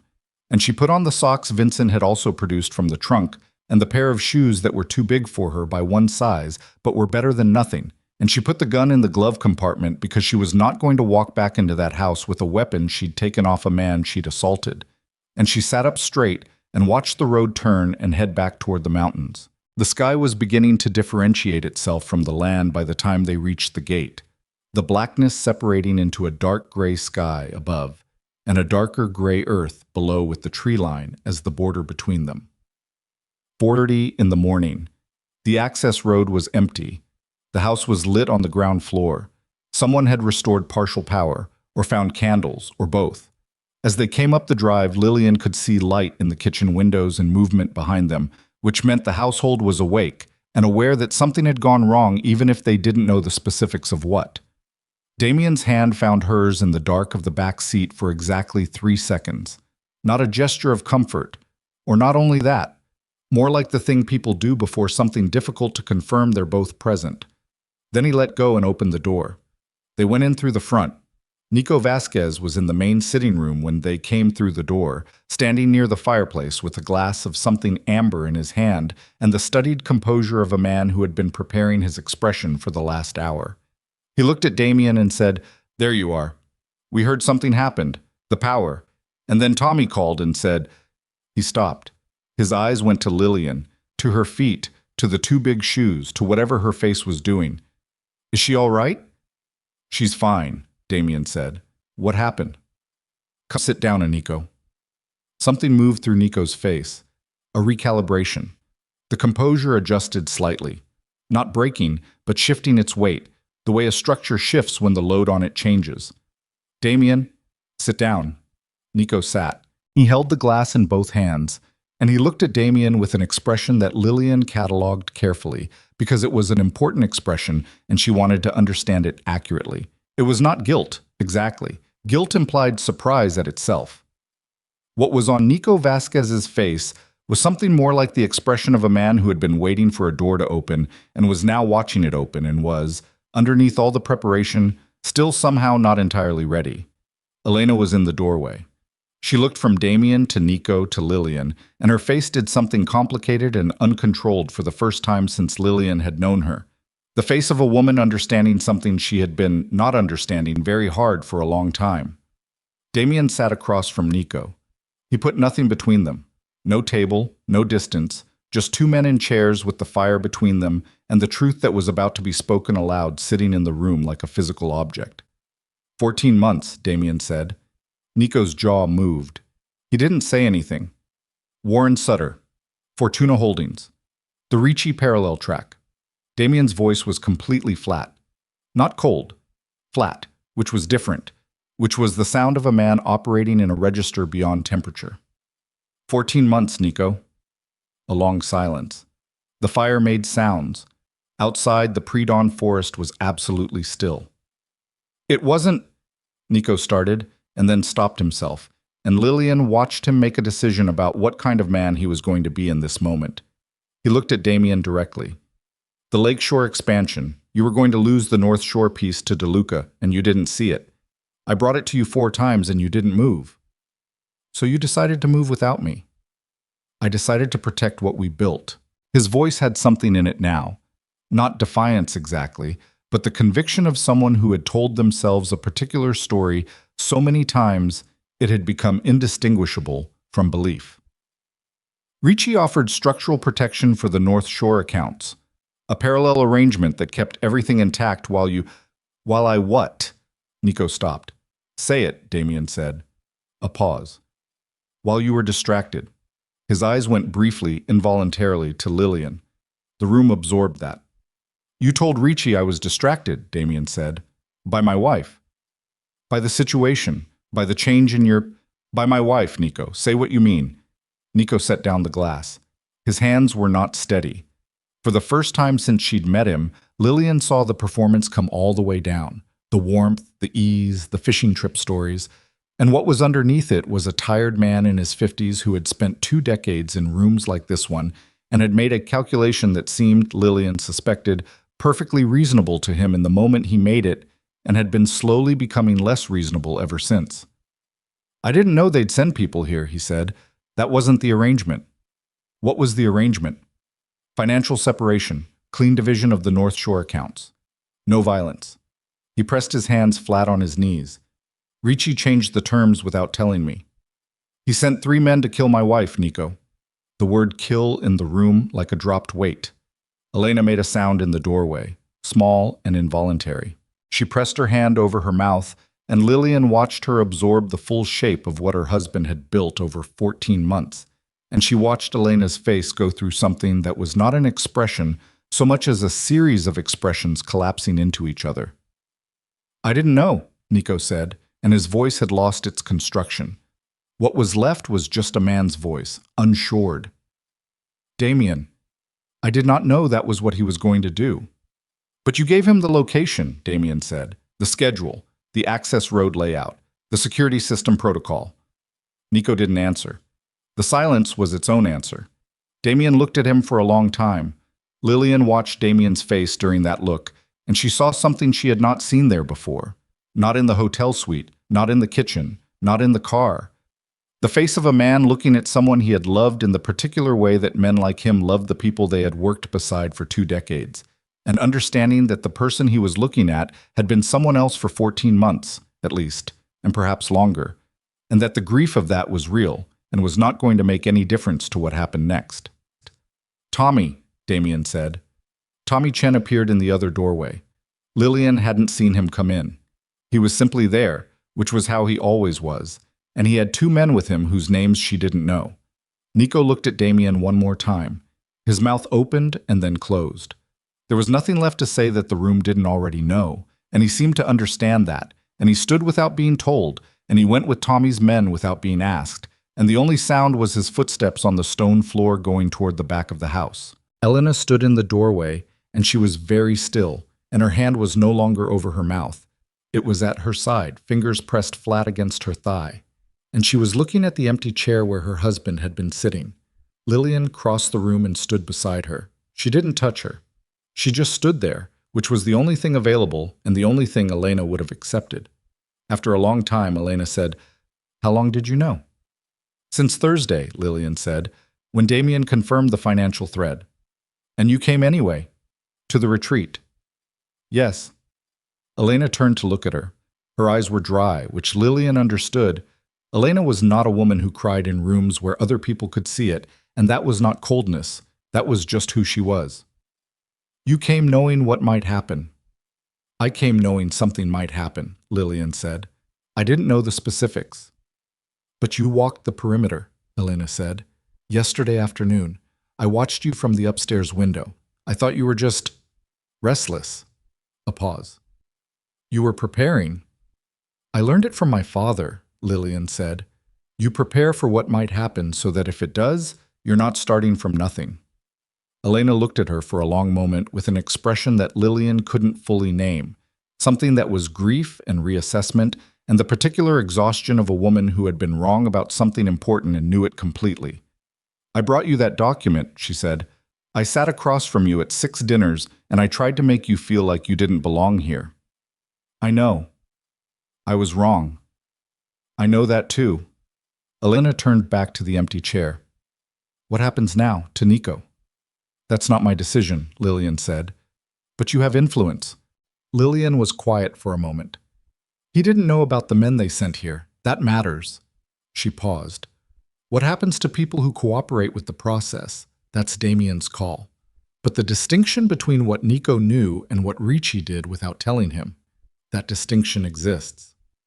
Elena absorbed that. It wasn't comfort, and Lillian hadn't offered it as comfort. It was information, which was what Elena actually needed. Go get some sleep, Lillian said. There's nothing more to do tonight.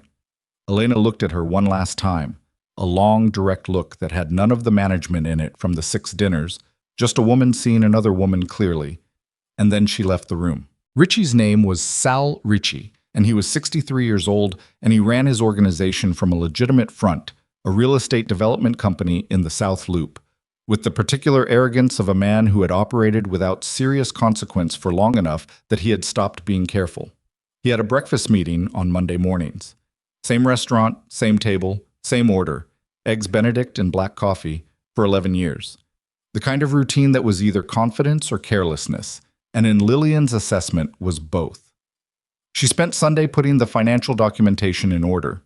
She worked at the kitchen table in the Lincoln Park house for 9 hours, while Damien's people managed the operational pieces, the Wisconsin situation, the SUV that Tommy's men had intercepted at the county road, the very specific conversation being had with a man named Carlos in a room she hadn't been invited into and didn't need to be.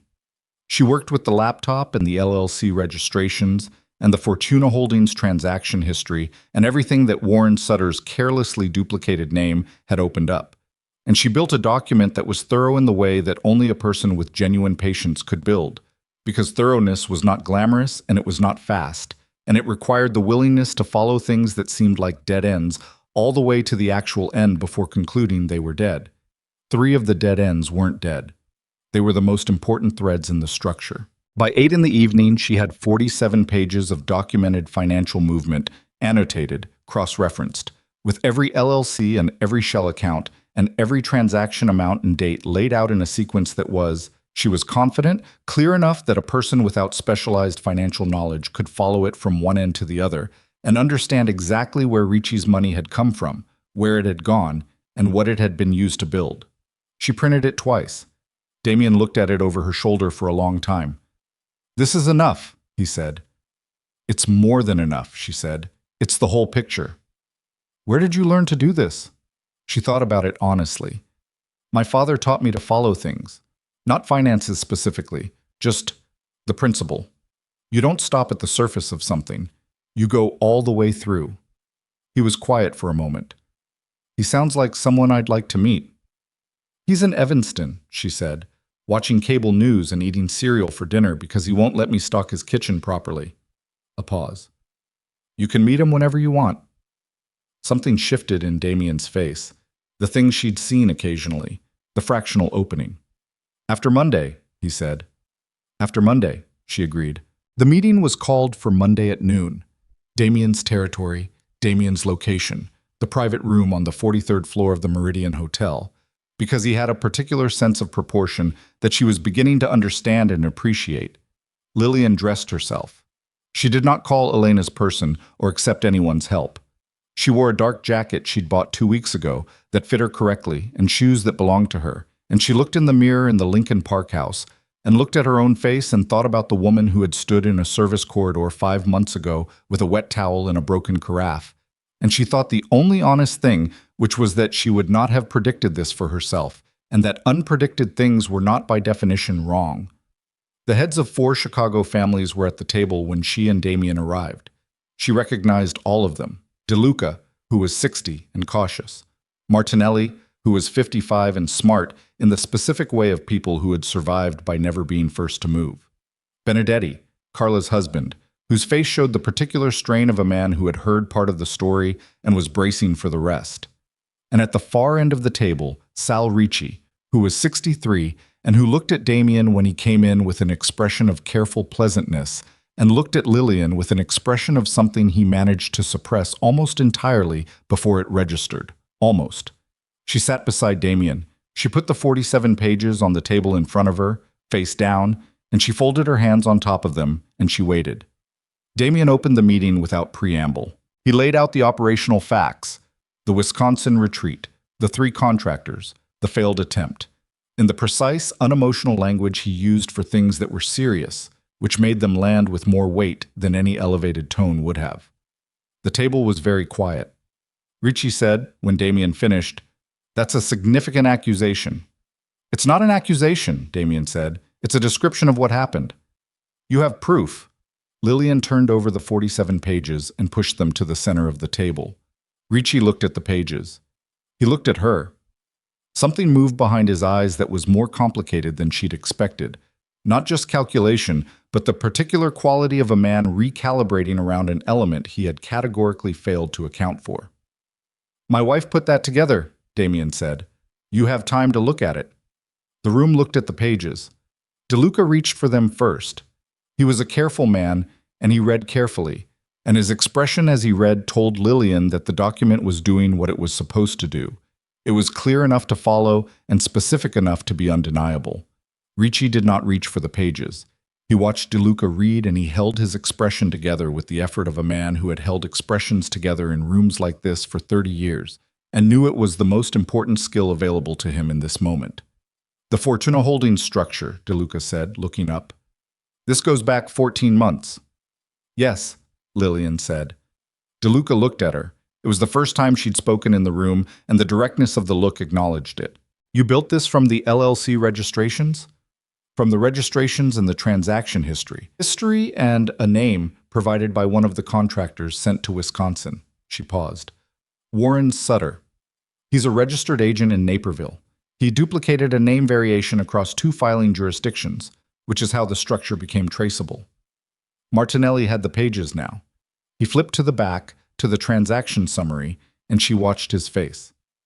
"This connects to the DeLuca North Shore accounts," he said. DeLuca stiffened. "Yes," Lillian said. Ricci's structure was designed to destabilize the North Shore arrangement between Moretti and DeLuca.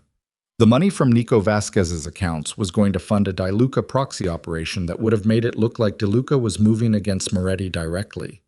She looked at DeLuca. "You would have been blamed for a conflict you didn't start."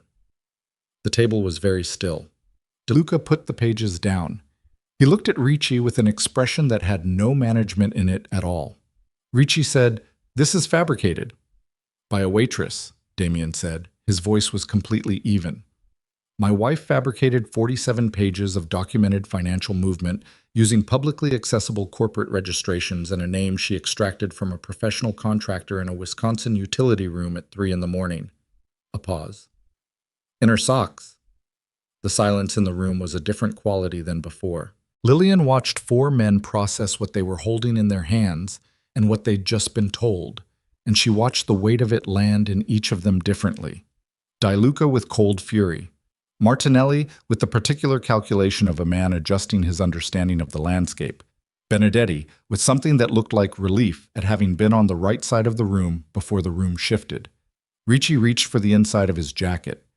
Damien shot him. The sound was enormous in the stone room, and then the room was moving.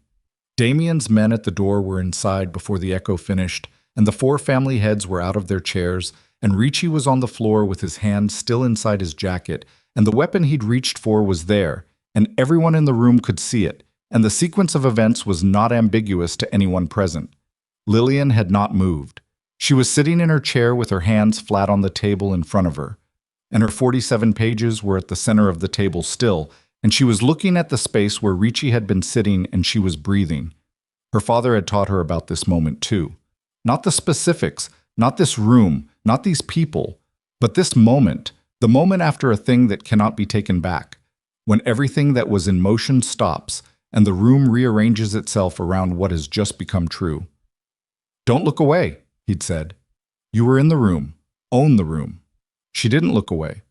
DeLuca was the first one to speak. He looked at Damien, and then he looked at Lillian, and he said, "The North Shore accounts are intact," Damien said. "The proxy operation never completed." DeLuca looked at Lillian for a long moment, the look of a man recalibrating around a variable he had not known existed. "Your wife built this," he said. "Yes. In one night. In 9 hours," Lillian said. "I had the source material. It was just a matter of following it through." DeLuca was quiet. Then he did something she didn't expect. He nodded at her, not a social nod, a specific, deliberate acknowledgement, one professional to another. The kind of nod that meant, "I see what you did and I understand what it took." She nodded back. Martinelli picked up his copy of the 47 pages and straightened them against the table and said, "I'll need a copy of this for my own records." "It's yours," Lillian said. The rest of it moved the way these things moved, in the language and the structures of a world she was still learning, but was learning faster than anyone had expected, including herself. Ricci's organization, without its financial architecture, was a body without a skeleton. It held its shape for about 72 hours before the internal pressure of men discovering that the money they'd been promised was in accounts that had been documented and effectively frozen caused it to dissolve from the inside outward. This was not the kind of collapse that happened dramatically. It happened the way financial things happened, in account statements and missed payments and phone calls that didn't get returned. Warren Sutter cooperated fully when Tommy's people sat down with him, which she'd expected. Warren Sutter was the kind of man who built structures for other people's risks and had no personal investment in anything except his continued ability to do so somewhere else. Nico Vasquez was handled in the way that things were handled in this world, which meant that Lillian was not given the specifics and did not ask for them. What she knew was that he was no longer a presence and that Elena, 3 weeks later, left Chicago for a house she'd had in her name for 20 years in coastal Maine, and that before she left she called Lillian on the phone. "I'm going," Elena said. "I heard. I want you to know—" She stopped, started again. "I want you to know that I understand now. What Damien saw. Why he chose you." A pause. "I didn't understand it before. I thought it was sentiment. A disruption. I was wrong." "You were protecting something that mattered to you," Lillian said. "I was wrong about what needed protecting," Elena said. The call lasted 4 minutes. When it ended, Lillian sat with the phone in her hand for a moment and thought about Margaret Moretti, who had been born to this world and had been the right person for it in every way anyone had ever measured, and she thought that being compared to a ghost was one of the loneliest things in the world, and that Elena had been living with that comparison pressing on both sides, Margaret's absence on one side, Lillian's presence on the other, and that the weight of that was something she could understand even if she couldn't fix it. She put the phone down and went to make dinner. Her father came to the Lincoln Park house for the first time on a Saturday in December, 3 weeks after Wisconsin. He came in a car that Damien had sent for him, which he had neither refused nor commented on, because he was not a man who refused practical assistance or performed emotions about it. He was 64 and he moved like a man who had once moved differently and remembered it in his body. The ghost of military bearing still in his shoulders, the slight hitch in his right knee from an injury that had never fully healed. He came through the front door with his coat on and his eyes doing the thing they always did in a new space, the same thing Lillian's eyes did, the cataloging. He looked at the entrance hall. He looked at the stairs. He looked at Damien, who had come to the door himself to meet him, which was something Lillian had noticed and not commented on. The two men looked at each other for a moment. "Mr. Brooks," Damien said. "Frank," her father said. They shook hands. Her father's eyes did a thing during the handshake that she recognized. The assessment, the thing he used to do with every person she'd ever introduced him to. The reading of what a person was made of through the limited information available in a first meeting. She had never fully explained to him what had happened in Wisconsin. She'd told him the essential facts without the texture of them, because her father understood essential facts and did not require texture to form accurate conclusions. She watched him finish his assessment of Damien, and she watched his face settle into something that was not approval exactly. Her father was not a man who handed out approval, but acceptance. The recognition of a quality he'd been looking for and had found. They ate dinner. Her father and Damien talked for 3 hours, and the conversation was, on the surface, about practical things: Chicago, the lake, the neighborhood, the house's history. And underneath that surface was a different conversation that didn't require words. The conversation that two people have when they are both trying to determine if the person across the table is worthy of something that matters to them. Lillian ate her dinner and listened and let it happen. After dinner, her father found her in the kitchen where she was doing what she always did when she needed to think. Something with her hands, the plates, the counter. And he stood beside her in the easy silence that was their oldest communication, the one that predated language between them. "He's careful with you," her father said finally. "Yes. Careful in the right way. Not the way that means he's protecting you from things." He paused. "The way that means he's paying attention." "Yes," she said again.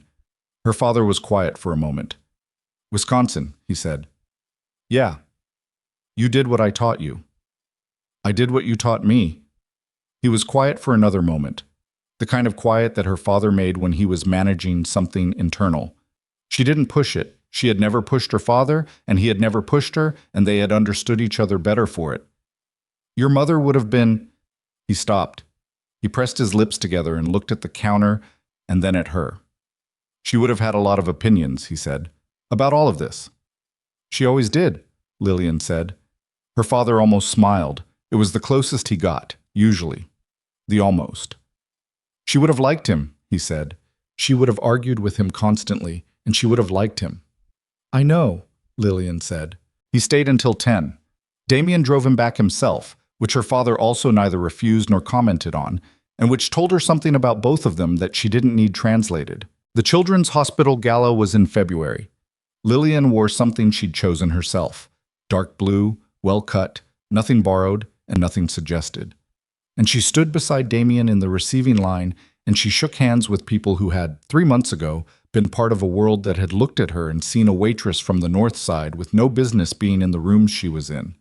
The rooms were the same. The people in them were the same. She was not exactly the same.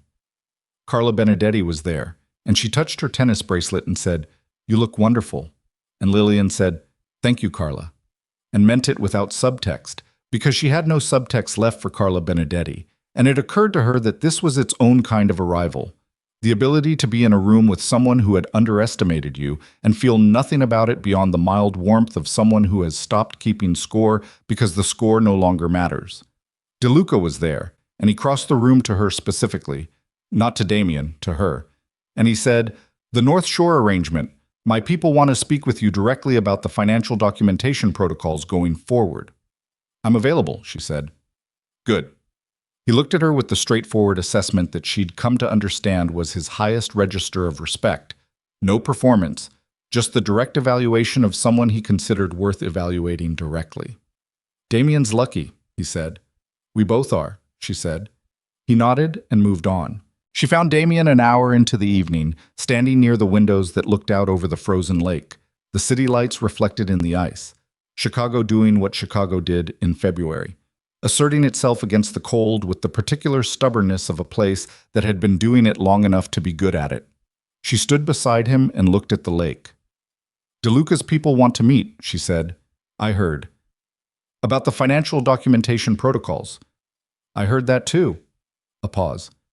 "You don't have to take that on." "I know I don't have to," she said. He looked at her. "But?"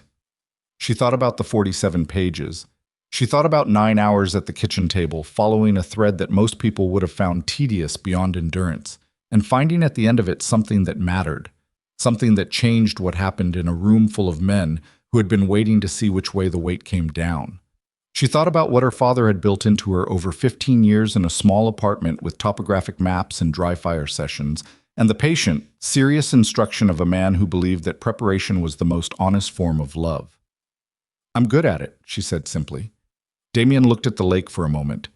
Then he looked at her, and the expression on his face was the open one, the fraction that became something larger, the thing she'd seen rarely and valued because of it. Yes, he said, you are. She looked at the frozen lake and the city lights beyond it, and she thought about a service corridor and a broken carafe and a door that had opened on purpose, and all the things that had been set in motion by a woman who couldn't have known she was being used and had made the decision to go upstairs anyway. Not because she knew what would happen, but because she knew what happened when you didn't. She was not the woman they'd planned for. She was not the woman they'd expected or underestimated or tried to remove from the board on a frozen night in Wisconsin. She was not Margaret Moretti, or the idea of her, or the shadow of anyone. She was Lillian Brooks, who had been a waitress, and who was now something that the world she'd walked into did not have a clean word for. Not a mob wife in the way the category was understood. Not a civilian, not an operator, but something built from all three, and from her father's voice in her head, and from 9 hours at a kitchen table, and from 30 meters into a pine forest in bare feet with the cold in her blood and the decision already made.